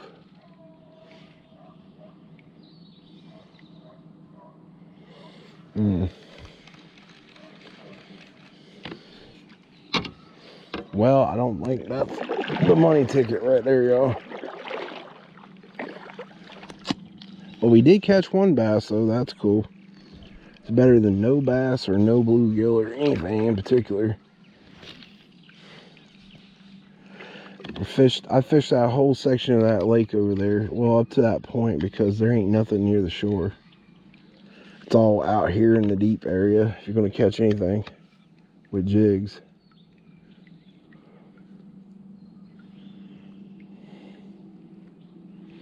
And there ain't much structure out here neither. It's all weeds and sandy bottoms.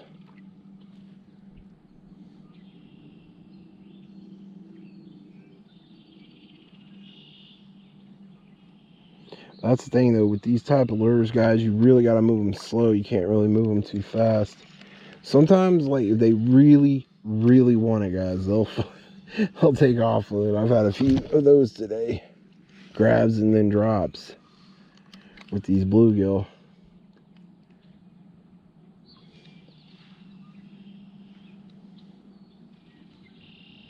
But we did catch more bluegill than I did over there at that lake I usually fish at. But unfortunately, I ain't caught no crappie out here. I just don't think it's a really crappie type of lake, you know. I've heard they're in here, but I've never actually caught one out here, guys. Plus that too, it's getting dark and my line's getting twisted. I'm gonna go over here where I saw that fish just pop to the top. Like, if you're really struggling to fish, guys, like I'm saying, if you're in a kayak, look for where fish are busting the surface of the water, and that's usually a good indicator of where they're going to be at. And you might pull a fish out of one of those spots, because they're not just hitting bugs on the top of the water. They'll hit just about anything you throw in front of them, because they're pretty opportunistic, you know. It might be a spot there for one.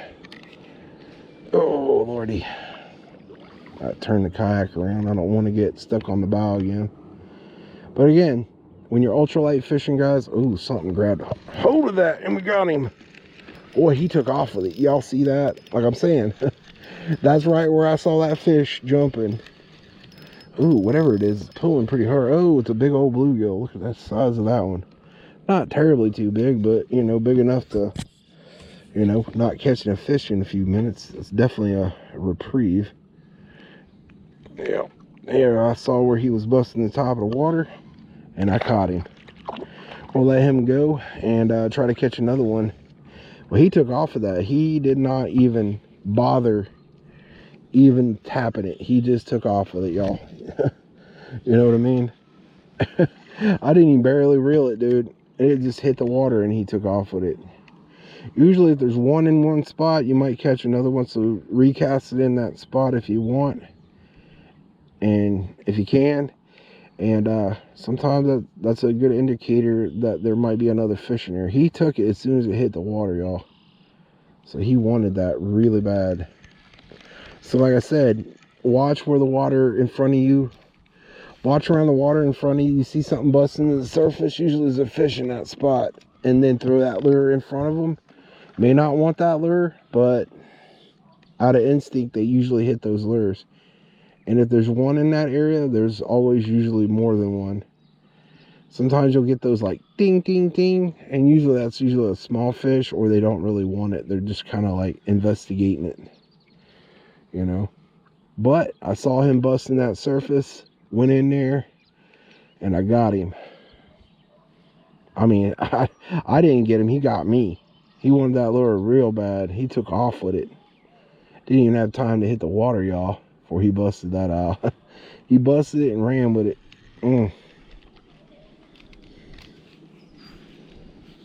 Again, I'm going to take a few more casts, and then I'm going to go and reposition myself. Again, look where the water is. You know, find where the openings are. You know, in the deeper water, you see fish busting that surface. Go to that area with your kayak or your boat with a trolling motor, and you'll always bust a fish every single time. And try to fish the same spot more than once, because usually they're in that same spot more than one. So this is basically what you call sight casting. You see a fish, bust the surface, investigate that spot, throw your lure in front of there, and you might pick up a fish.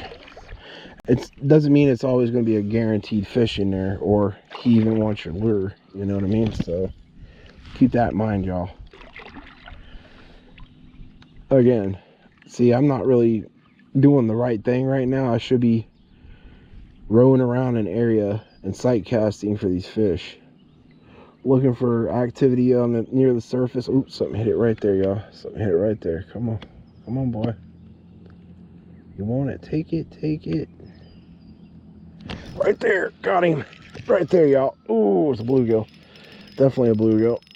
Oh, he wanted it and I got him. See what I mean, y'all? That was the same spot I saw them busting earlier. And I threw it right back in that spot and nailed this little tiny bluegill. These little bluegills are more dangerous than the big ones are. The little ones are. So keep that in mind, guys. If you see them busting in an area, usually there's more than one bluegill or bass or whatever in that area. So keep casting it in that area. This also works for crappie too, because crappie are very similar creatures of habit as bluegill are, you know. If you're not catching them near the bank, you know, definitely go out deeper, look where they're busting the water. And felt like something was grabbing it, but it was probably the weeds. Yeah, it was weeds. But yeah, crappies are the same creatures of habit as well as bluegills. They're very similar in their feeding tactics. Bluegills are a little bit more, let's say, aggressive.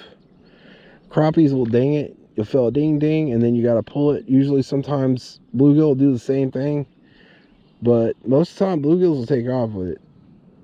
So will crappie. I've had a few crappie this year that kind of surprised me by taking the bait and running with it. So you might catch that one fish that really wants it, you know. And these gulp minnows, guys, are the best reactionary baits to catch these little boogers. I ain't had no luck on those Bobby Garlands at all today.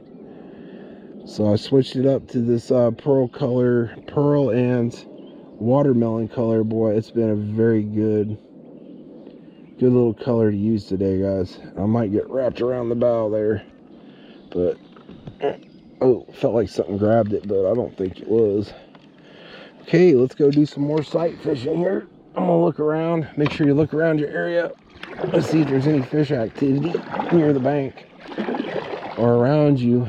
If you see some fish busting the surface, guys, that's usually a good indicator that you have a fish in that area. Ooh, right there. See right there, guys, I saw a fish bust in the water. Now I'm going to go over to that spot and I'm going to fish it as many times as I can to catch whatever's in there. Yeah, that's a good spot right there. I'm not going to try to get too deep into it. I just want to get like really close to it, because that fish is still in that area.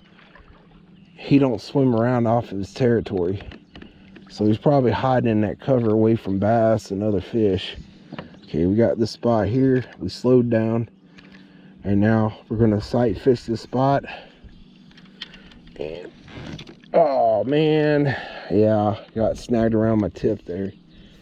I'm not going to try to cast it too far, but just right in that spot. Watch this. This has been the way it's been working all day, y'all, with these fish. And I got wrapped around my tip here. Oh my goodness gracious. Been like that all day, y'all. Line Twist City. And I probably done moved over that whole spot. And, oh, damn. Oh, boy, I almost freaking got... I hooked myself the last time, guys. I went fishing right in the back. That wasn't pleasant. But I think we got one right out in front of us here. If I didn't, like, drift away from that spot... That's right over here where I saw that fish last. It was a decent sized fish. It wasn't very small. Probably a pan-sized frying, you know, pan-sized bluegill, you know. They're not very big out here. They are kind of small. But I'm going to cast it a little bit further out.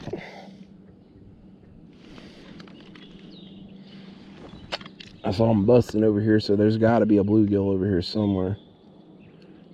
There's them little kingfishers again, flying overhead. snagging minnows. Oh yeah, we just had a pull at that lure. Something just grabbed at that lure. Again, this is where I saw that fish jumping earlier. But we did get a grab. Felt something hit it. But sometimes it's like they'll hit it just to see if it's a lure or something, or a real minnow or something. Oh, I'm getting all tore out of this spot here. Come on, y'all. I need a fish. I need a fish. Prove my point here. There's some weeds in there. I got snagged on weeds there. Yeah, it seems like it's a lot shallower here, but it isn't.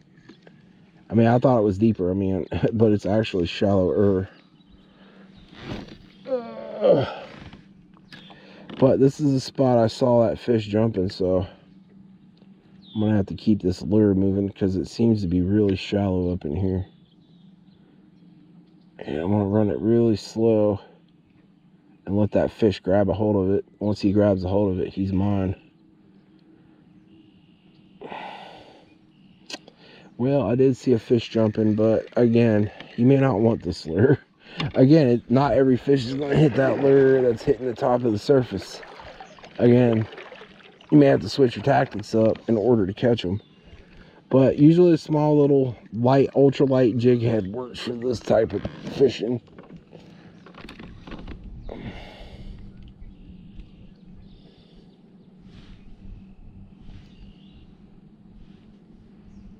You should still be in the spot. He nudged it twice. I felt something nudge it right there, guys. So yeah, we're in a spot where there is one. He nudged the crap out of it and got me in the weeds. Yeah, the weeds are bad over here. So, but if you got a lot of weeds in an area, just kind of like keep it moving. Don't let it sink too much. You know, let it sink a little bit, but keep it moving. Again, you have to really reel it slow in order to keep it out of the weeds. But I mean, I'm like really far from shore. I'm surprised these fish are even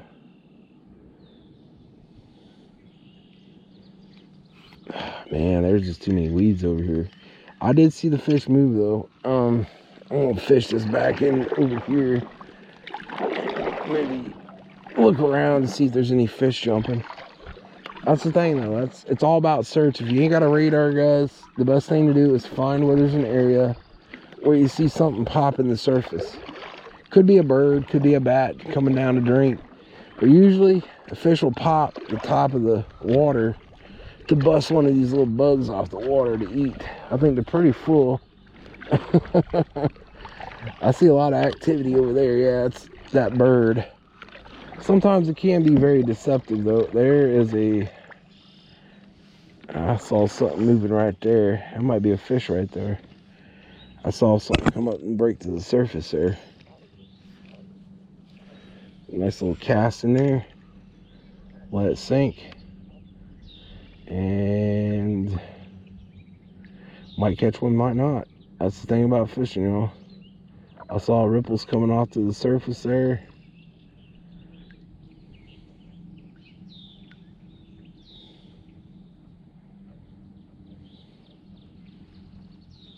No, that's just, man, that is shallow, man. I'm hitting bottom. As soon as I chuck that lure out there, I'm hitting the bottom, y'all.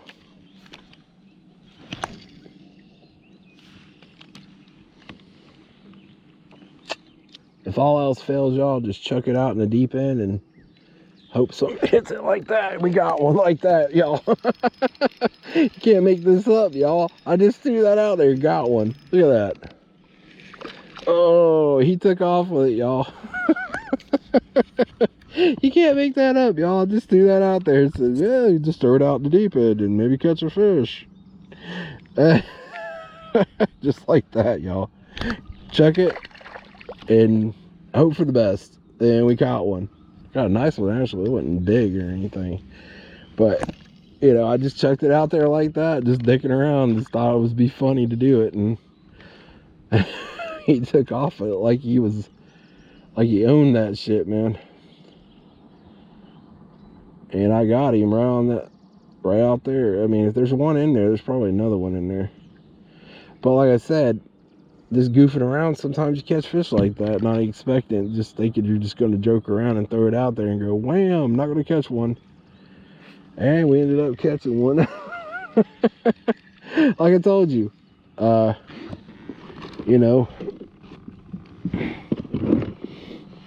Bobby Garland baits and gulp and all those type of baits, But this has been, we had some Bobby Garland we tried today, and what is better, guys? Plastic, regular, non-scented plastic, or the tried and true gulp, guys? The gulp has been annihilating the fish today, so my money is the gulp is the best. And I've tried some Bobby Garland today and not caught one fish today on them, so the gulp is the sauce, y'all. The gulp is the sauce lures.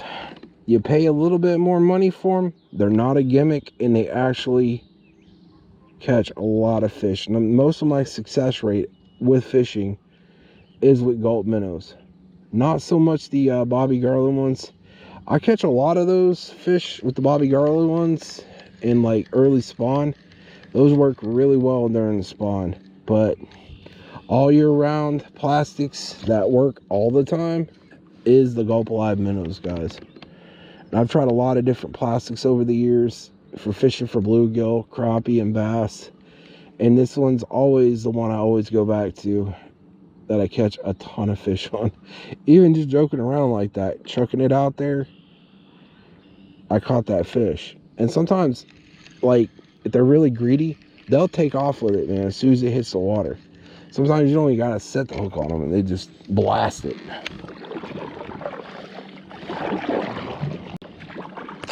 Still, to me, the gulp minnows are the best pan fishing baits, pound for pound, over the Bobby Garlands or even the Mr. Crappie baits.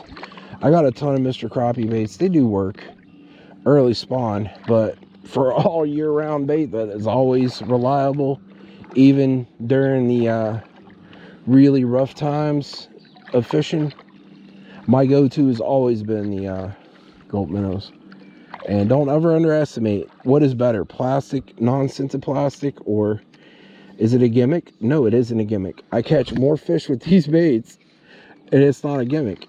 I'd rather pay the $8 per bag for these gulps than, using regular plastics. I have literally swore off at using regular plastic baits. Now, if you're going for bass, gulp yum dingers work really well with the jig head. Well, like a little yum dinger bait jig head type of thing. Oh, we got one. Oh, I thought I had one.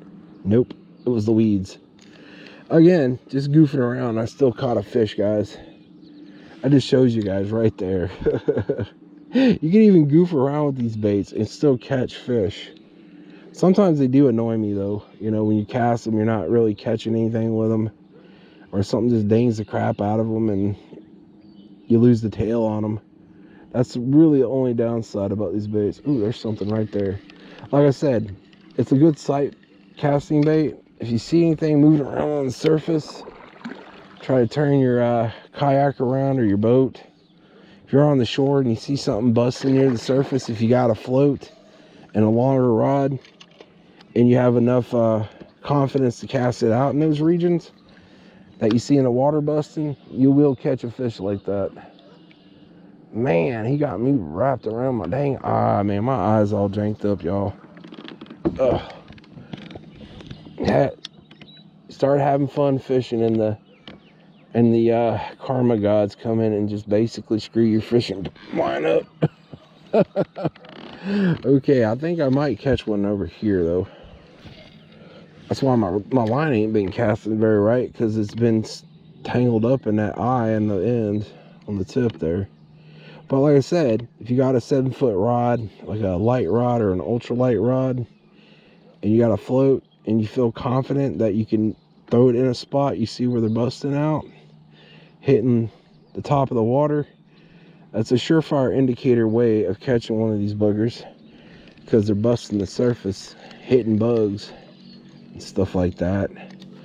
Jig head colors kind of do help, and it don't really matter in some instances. I found that, jig head color really don't matter. Some people, oh, they swear by certain colors of jig heads and blah, blah, blah. I've caught more fish on just gray old lead jig heads or tungsten heads over non-painted heads. You know what I mean? But in some instances, some people swear that, you know, painting jig heads are great for that. I find that the chartreuse ones do work really well. Any of the chartreuse jig head colors work really well. Oh, something hit it right there, but I freaking... Yeah, I think it's kind of slowing down here, guys. Them old dogs out there, boy, sound like somebody kicked one of them up on the hill. It is a slow, tedious way of fishing, but if you want to have fun fishing and catch a ton of fish, guys, this is the way to do it. Usually in the early spawn, guys, when all these weeds are dead, going near the bank, near sandy bottoms is where you guys want to go in an early spawn. Oh, got one right there, guys. And I was just messing around. There we go, we got one. Oh, come on, boy. Oh, that's not a bad one. It's not a great one neither, but it's a pretty decent sized female bluegill. I was just messing around too, and I caught him. I was messing around, y'all, and I still got him. It's a nice little bluegill. I was just dinging around out here, and I still caught him. As I was telling y'all, you don't really got to move these too much. I find that I've been pulling on them a little bit, you know, kind of like dragging them. That seems to be working pretty well too, you know, letting them sink and then like drag them a little bit like this. That's how I've been getting most of these fish, is real slow, let it sink, drag it a little bit. That's how I got that one. I was dragging it real slow, reeling it real slow, let it drop a little bit. And I was kind of dragging it, and he pulled on it, and I smacked him. And I just pull on it a little bit, because it's still going. But then you let it sink a little bit, and I still got that booger. I was just messing around, but I was doing this with it, so this might be a method to it. You know, drag it a little bit, reel it slow, drag it slow. I got that one. Well, that was interesting. I was messing around. That's most of the fish I've caught today is me just messing around, you know, being goofy with the lure, you know. That wasn't a bad one, but it wasn't a great one. It's not a giant fish, but then again, you don't really catch giant fish out here. You catch medium-sized fish at the most. Oh, we're a little closer to the surface, to the bank here. We might pull one right here. But most of the bass are near the bank. I ain't had one bass out in the deep end out here yet. That doesn't mean they're not out here, though. I just ain't had one take it yet, so... out here in the deep end.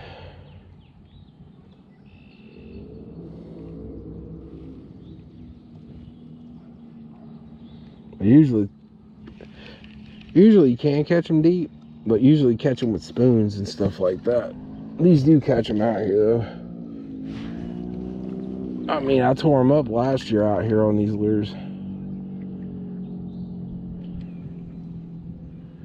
But again, we may not catch another bass. I caught one bass that was really cool earlier today when we first got out here. Sorry about that. My kayak's a little tilted, and I kind of got to keep messing with the canoe. I mean, with the camera. But I'm working my way back into shore because I've been out here for a couple hours. I've been tearing them up pretty good, though. I ain't been terrible.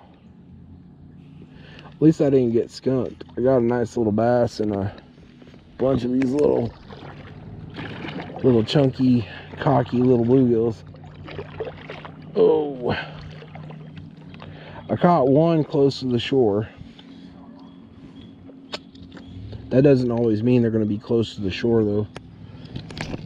Oh, I'll try to cast it out there as far as I can. I've been line twist city with this rod, though, today. It's been a nightmare. Hopefully we get one on the way out of here. But the weeds are so bad out here, guys. It's not even funny. I tried even using a float today, and that didn't even work. But sometimes floats do work out here. I just didn't have the right floats. I like those trout magnet floats. They work the best. You know, and I'm not really a fan of trout magnet stuff. I do have trout magnets as lures, and they do work some of the time, but they don't always work all the time. Not like these lures do. These lures are the bomb. Oh, these are the best lures, but the best plastics, but they do have their ups and downs, you know what I mean? So keep that in mind when you're using gold minnows. They'll catch you just about anything, but they are very tedious. It's like one of those type of lures you get really tired of using, you know. Well, that old dog out there, boy, he sounds like he's getting beat, dude.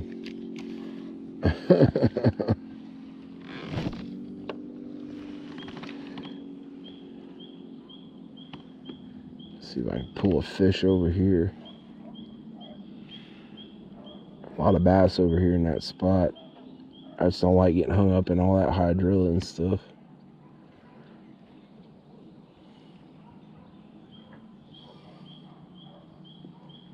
Man, them dogs are going nuts.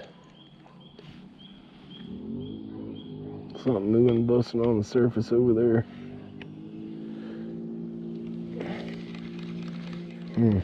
I didn't see anything over here, so it might be a little further out. I heard something popping the surface in there. Oh.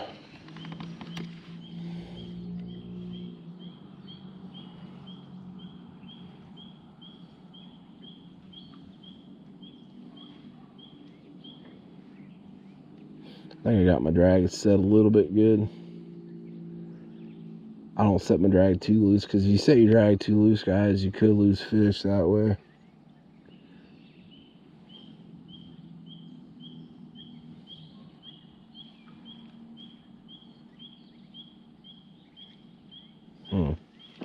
It don't seem like they're hitting near the bank. That's one thing I've been figuring out today. They're not been really too active near the bank. Again, I'm sight fishing. I'm looking for any disturbances on the surface that makes me think there might be a fish in that area, and I try to key in on it. But again, might not catch one in that type of area, but you know, it never hurts to try.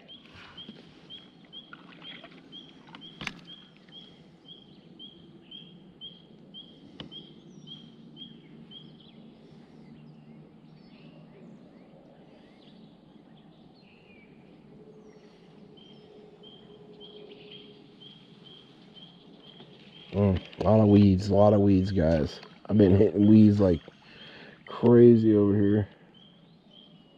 Again, I'm going over the same spots. It doesn't hurt to go over the same spots. And there we go. We saw a fish right there, guys. I'm going to try to key in on that spot there. Over there by the bank. I saw a fish busting. So, there might be a fish in that spot. Might be able to pull one out of there. I don't know, it seems like it's shallow out here too. I think we're getting a lot of weeds out here in the deeper end as well. And something nailed it right there, guys. Holy smokes. You see that? I told you. I got him on the drop. Whatever it is. Come on, boy. Yep, big old bluegill right there, guys. I got him on the drop. Not a big one, not a small one.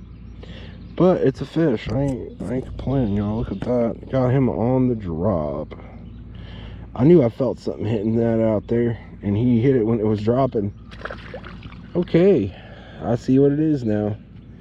They're out here in this deeper part of the lake. And man, they just tore my lure all to hell and back. Okay, I'm just gonna throw it right back in that same spot. Let it drop again, and maybe catch one on the drop. Okay, right there is where I caught that one. Again, it may be just a one fish, one spot place here. You know what I mean? I might have to move a lot of water to catch one fish. Nope, we got some activity. Something grabbed it right there, guys. Oh, man. Yeah, he hit it. Right on the drop.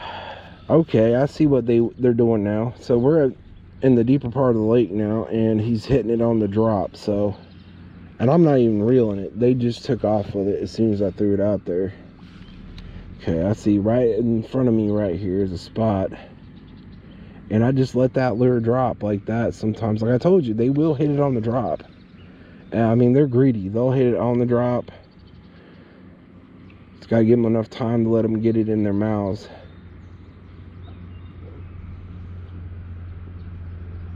Sometimes you got to move it a little bit. And yeah, I think we got stuck in the weeds here. Yeah, that was a weed right there. Dang it. I had a few nice hits though on the drop though. As soon as I threw this lure, man, they just took off with it. Right on the drop. There we go. Let's try that spot.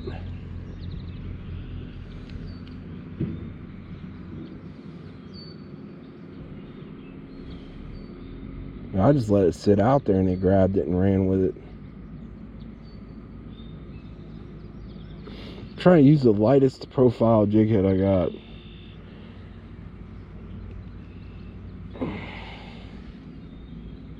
Yeah, it's grabbing weeds.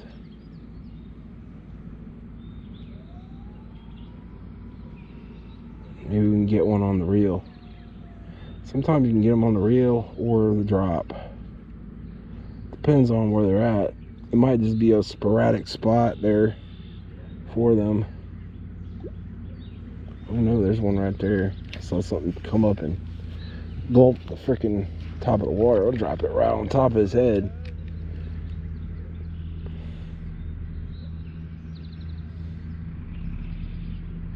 Oh, line's moving. Right there, you got one right there, y'all. I saw him on right there, that sight casting right there, y'all. And I got one right there.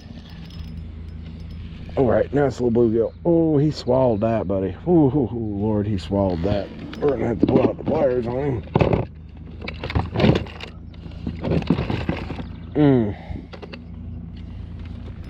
Well, he swallowed it, but we got him. Nice little bluegill. Oh man, he gorged the fudge out of it. That's not good. Oh, come on now. Give it to me, give it to me. Yeah, I don't even know if I got a hold of the head or not. Yeah, he's gonna die. Man, he swallowed that sucker, man. Come on now. Give me my jig head back, sir. Okay, see if he'll live. Yeah, he'll be alright. Just tore up my jig head a little bit. Well, we got him. I saw him busting the surface there, and I dropped it right on his head. Y'all seen that? That's sight casting 101. You guys see a fish moving on the top of the surface there? Drop it right on their heads and catch away. He was bleeding a little bit. Hopefully we didn't kill him. But that would have been his own greedy little fault, because he swallowed the crap out of it. Oh, but again, that can't be helped. Oh, I snagged my thing. I got 4 or 5. I can't remember at this point. I dropped it right on his head when I saw him come up to the surface and got him. Oh, damn it. What in the hell, man? Dang it. Bad luck, man, right there. I get a little bit overconfident. Where's those dang jigs? I had the lures. Here they are. That's the thing about having a light profile, guys, is you could literally jig these on top of the water and just nail them. As soon as you see them come up for air, or they come up and grab a bug, you can drop it. The lure, oh, see, there's one right there in front of me. I might be able to get him right there. See how he jumped right there on me? I can, oh, jeez. I get this little minnow here, and I could probably drop it right on his fucking head. Saw him come up to the surface there. Watch this. Oh yeah, there he is. Right there. Oh, that's the one I unfortunately I caught, and he come back bellied up right there, but I got another one right there. There we go. We got one right there, guys. Oh, that's a nice one right there. Little bluegill, nothing big or anything. Won't wet my hand here. Oh yeah, now it's starting to pick up, guys. Was pretty dead today. And I think I killed that bluegill, unfortunately. He's throbbing around, and that's the one I caught earlier, probably. And that's another bluegill, guys, in the boat. Sight casting these boogers when they come up to the surface. That might be the one I caught, I'm not sure, but I'm gonna throw that right on top of him. There's one in one area, you might catch another one in that same area. Especially if they're busting to the surface, following their buddies around, you know. So this might be the soft spot here. I've found a nice little honey hole in the middle of the lake. I caught him. Oh, there's one right there, just keeps jumping to the surface. Man, that was some good action right there, guys. Live action. Ooh, right there. I'm gonna let it sink a little bit. We might get a take right there. Wherever you see a fish, guys, jumping to the surface, usually that is a great indicator on there might be a fish in that spot. And ooh, something felt like it grabbed it, but I don't think so. It felt like it took a grab though. But you see fish busting to the surface like that, guys, throw a lure right on top of it, let it sink. There it is again. Keeps coming up to the surface and hitting bugs. So there's a bunch of them right out here in front of me.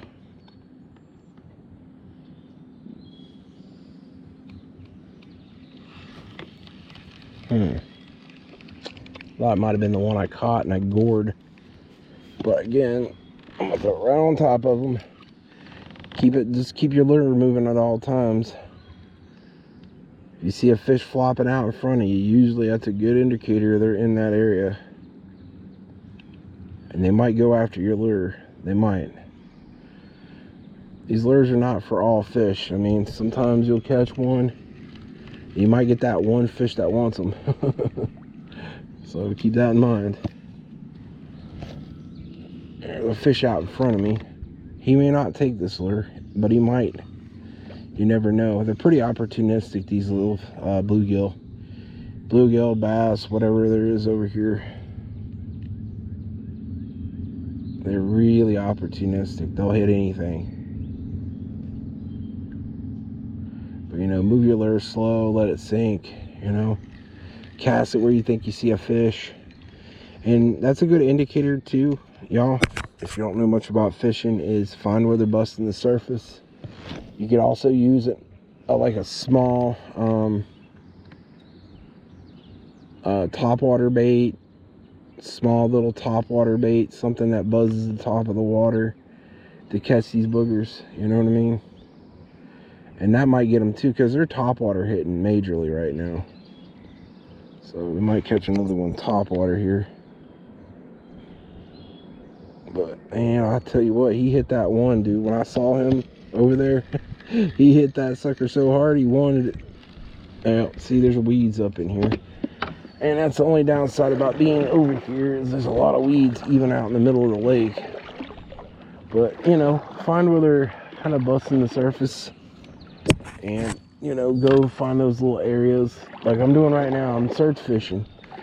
And I'm looking for little spots where I might be able to pull a fish by finding where they're busting the surface to hit bugs. Throw it in that spot. You might catch them with a minnow jig or a topwater type of bug bait or something. Like a little Z-Man type of finesse bait that looks like a bug. And yeah, they're really active right now, so we might pull another one here in a second. Hang on. I'm gonna get into the spot here where I think I might be able to pull one. Okay, right there. Alrighty. Now, if you ain't got no damn depth finder, it's a good way to catch fish, guys. Because sometimes you catch them on the fall because they're so greedy. They're opportunistic and they'll hit anything. There's one right there, right in front of me, y'all. Going after that bug. They might just be hitting bugs. I don't know. They may not hit what I got right here on this lure. Or they might. I don't know. They're pretty greedy out here. Nope. I'm just hitting weeds right here, y'all.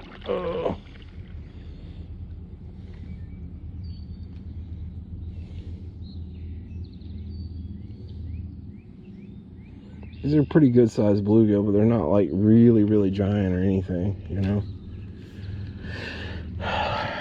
Again, you might want that one fish that wants this lure bad enough, you know, he'll grab a hold of it. But you gotta position your kayak to where you can get in there. And we got tangled up on the end of the tip of the rod here again. Try to move off to the side here and try to get this lure in there if I can. Like I said, sometimes we'll hit it on the drop, but this is kind of shallow. I'm getting a little dangerous here. I'm gonna have to move this lure around a little bit. I saw a fish though moving there. Oh Lord, come on, come on. I should be fishing out deeper, but oh no, I got snagged. I got snagged, y'all. Oh, it let go. Okay, I got snagged. Must have been a tree limb or something down in there. Let me check my bait though. It looks like it's been beat to hell and back. Okay, try to get it in that spot again. I saw a fish busting over here. Reel it fast. Oh, there we go. We got one. Oh, it's a bass, y'all. It's a bass. Oh yeah, yeah, a little bass, but we got him. Oh yeah, little tiny baby bass, y'all. Oh, and he slung my bait off. Look at there. Got a bass, guys. Slung my bait off. I knew I saw something in there. Little tiny 1 pound bass. You're not going underneath my dang boat, you little bugger. Oh, I didn't want to touch him on the body, but okay, there we guys go. Got a little bass. I knew I saw something in there moving around. I'm gonna let him go. That's the way it's been all day. They've been busting the top of the water there, and I had to keep it moving because it's in them weeds. Must have been that little old bass hitting up there. You got a bass. That's pretty cool. That's 2 down. Caught 2 bass today, and a bunch of bluegills. Chunky little bluegills. Nothing to write home about, but we caught something. I ain't complaining, y'all. Catching something is better than catching nothing. But like I said, I fished that fish. I saw it hitting and busting the top of the water, and I cast in that area, and eventually, after a few casts, you'll catch them, because he may have wanted that lure more than he wanted that bug, you know what I mean? The only downside about fishing closer to the bank, guys, bug. Oh my God. It's been doing that all day, y'all. Wrapping around the tip of the rod. Every time I cast, it just screws me all up. And I can't reel it because I have to get it untangled in order to start reeling the darn thing again. But I got him. I knew he was back there, but he slung my bait off. Bass have the tendency of doing that. That's what ticks me off about bass, is they like slinging the bait off your hook. Here we go. Okay, that's a good spot there. If there's 1 bass in there, there should be another one.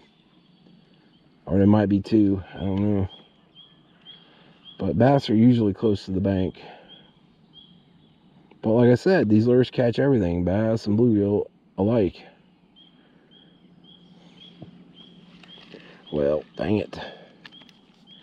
See yeah, it's pretty tight. Okay, oh, that's a good spot. I'm gonna start reeling it as soon as it hits the water because it's so weedy over here. I'll just start reeling and reeling. The center of that bait usually. I think I got weeds over there. I'm not sure.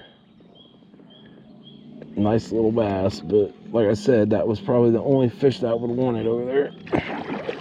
Oh, I saw something busting the surface over there, guys. We're gonna go over there.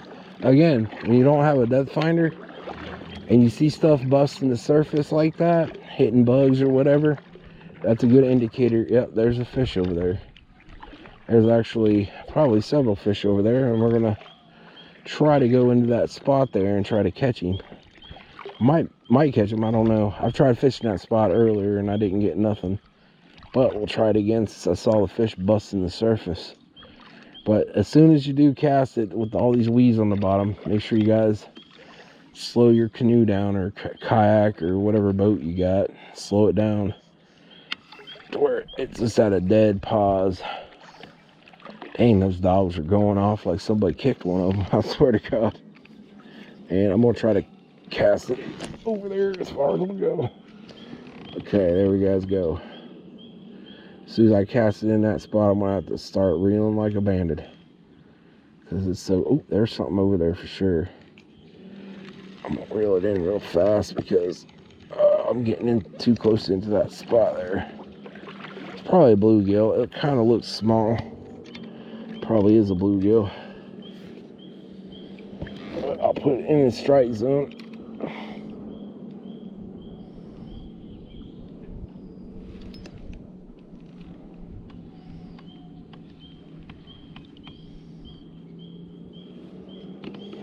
Dang, it's so shallow. It's hitting the freaking grass right off the bat there. So I'm trying to make tactical casts, but there, oh, I feel like something pulled it, but I don't think it was.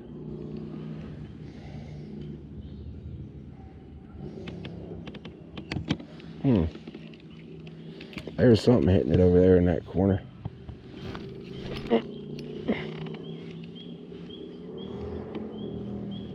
It's too shallow though. I mean, I saw him busting in there, but it is too shallow, and I can't sacrifice my jig for this to get one of them. I'll try to throw it a little bit further out, but like I said, I saw him busting in there, but again, it's too shallow, and I gotta keep. Oh, son of a gun! As soon as I threw it out there, something smacked it.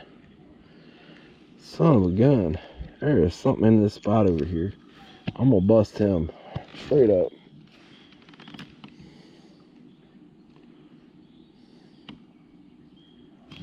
There we go. We got him. We got him. Whatever it is.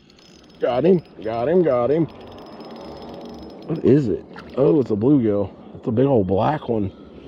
Look at the size of that booger. I knew I saw something in that spot there. Okay, that's a big old black bluegill.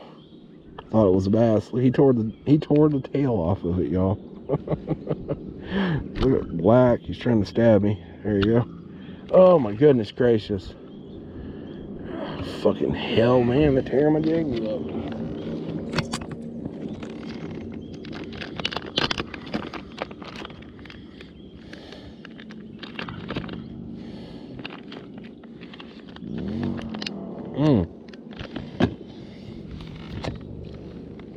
Got that one right there in the bank. It wasn't all that big though. Oh, my buddy just got one, y'all. Small little bass, probably. What you get? Little bass. What'd you get him on? I got a bass, like 2 bass and a bunch of bluegills. That rod's been the sauce, huh, bro? That rod been working for you good? Yeah. Oh, that's good. And I got a big old tangle. I'm over here talking to my buddy. And I got a big old tangle, y'all. Oh, man, I got tangled up, dude. Dag nabbit. I think I got too much line on my reel, guys. Too much line. I got that bluegill, boy. He busted it and wanted it bad. Saw him jumping straight out there. Might be able to get one right there. My kayak's like moving way too far over. Oh, don't get snagged. Don't get snagged. Dadgummit, got snagged. Fudge. Dag it. Oh, boy. Son of a gun, man. Dicking around with the kayak. Oh, it let go. Cool, I got my bait back. Dang it. Dicking around with the kayak, and it screwed me up. Oh, my goodness. I've caught all bass. Really? That's cool. The wacky ones. Yeah, that's probably what they wanted most. I caught a few of them on this Gulp minnow. Not very many, though. More bluegill than bass. I think I caught 2 bass.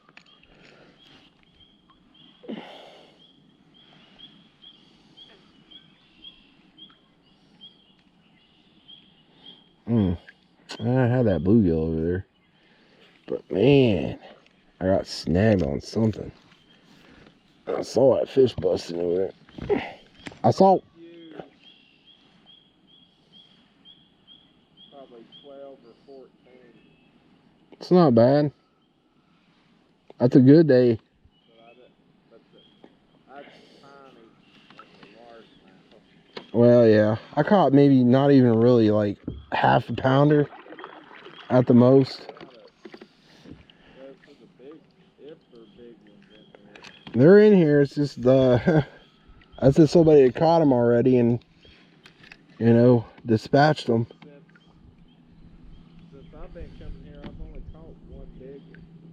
I don't know. I got that one smallmouth out here that one year that had to be at least 3 pounds on the gulp minnow. And he jumped up and spit the hook and I couldn't get him in. But I was using a janky Zebco 33. Didn't have enough gear ratio really.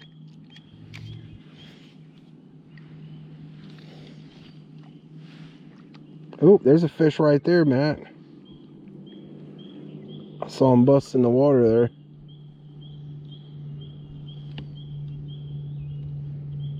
There's a couple of them over here in this corner. I caught a bass right here, and I missed one right here, and I caught that bluegill over there.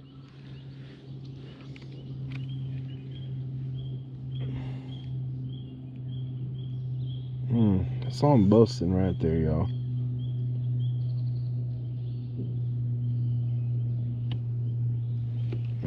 I don't think he's gonna take it. Oh, there's something out there. Hey, Matt, something busted over there. That's where most of the fish I've been catching today is where they're busting in the water. Wherever they're busting, I threw it in there, dude. I was catching them. Majority of all the bass have been up in here, but most of the bluegill have been busting the water out here. I've been catching them. Like wherever they bust the top of the water, I threw it out in front of them, dude, and I was nailing them every time.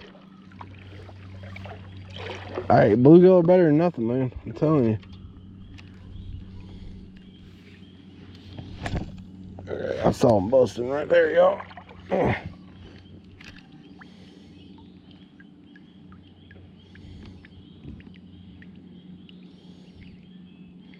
Well, at least I didn't hook myself like I did the last time, man, I went fishing. Oh, mine in front of you, man? I saw one busting right over here.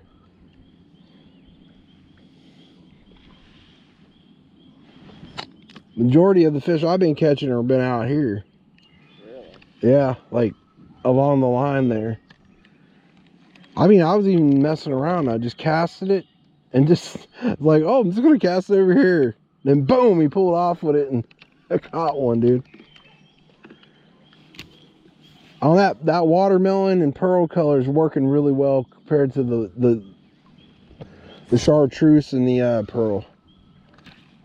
That lady who said she was using watermelon, I got some of them watermelon gulp minnows, dude. They've been annihilating them, dude.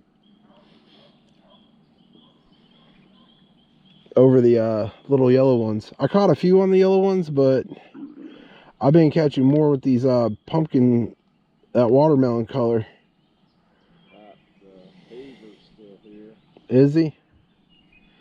Probably weighs about 400 pounds, as much wood he's been munching back there.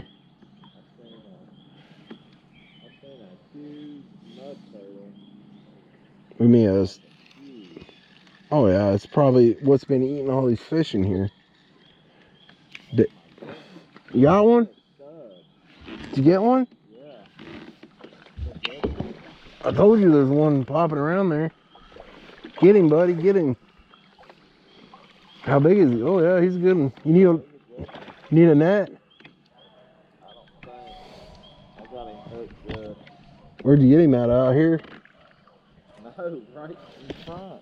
Wow. I saw something ripple and I threw out there and he drilled it.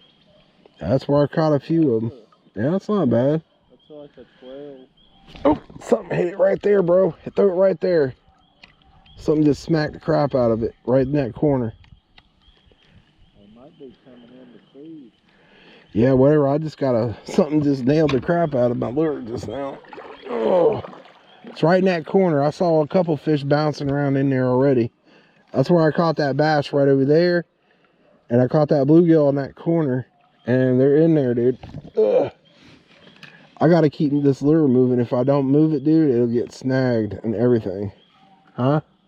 Oh yeah.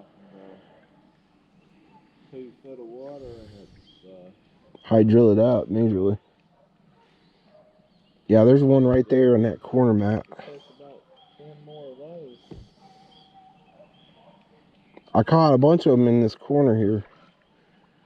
That was only like the 3rd one that took some drag. Yeah, I had a couple of them. Like, it's dead. That one that you just caught was like the size of the one I caught over there in that corner. When you're over here, I gotta move this thing fast, dude. Because if I don't, man, it hits that bottom, it gets snagged. Right there, right there. That's where I caught that one, Matt. And I saw another one right behind it. That's where I just got that hit too.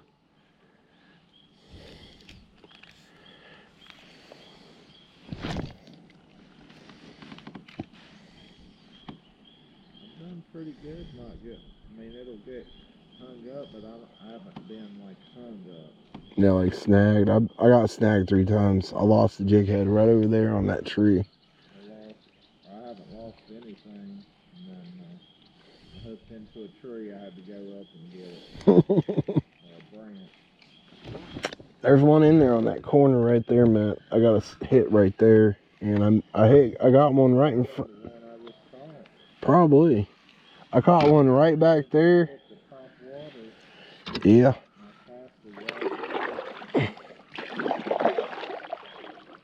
Yeah, I caught one right there, and then I caught one right there, and then I saw another one coming up behind it. So there's a few of them in there.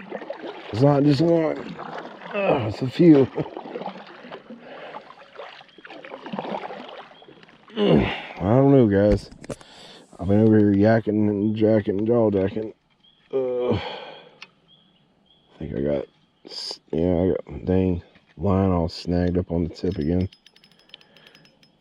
Are you kidding me? Okay. Yeah, I think I got a little bit of line twist on my tip. Dang it. Oh.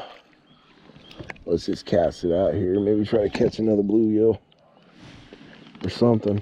I caught a bass earlier, so it's kind of getting dark, so we might have to go in.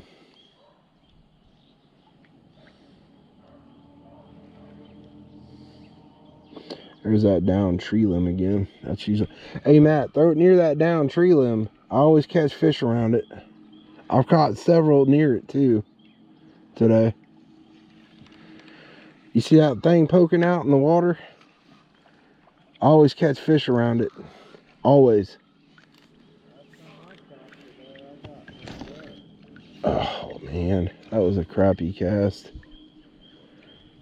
That was a very unprofessional cast. Well, I always catch fish around it. Always. I do get hung up on it too, but and I got hung up. Son of a gun. Well guys, I think I'm gonna end the fishing show, y'all. Thanks for coming out. Hope these techniques will help you out catching these fish out here, guys. If you see a fish busting the surface, always head to that spot, cast in front of it, and you never know when you might catch a fish. And it's all been out in the deep end here, guys. We've been catching a lot of these.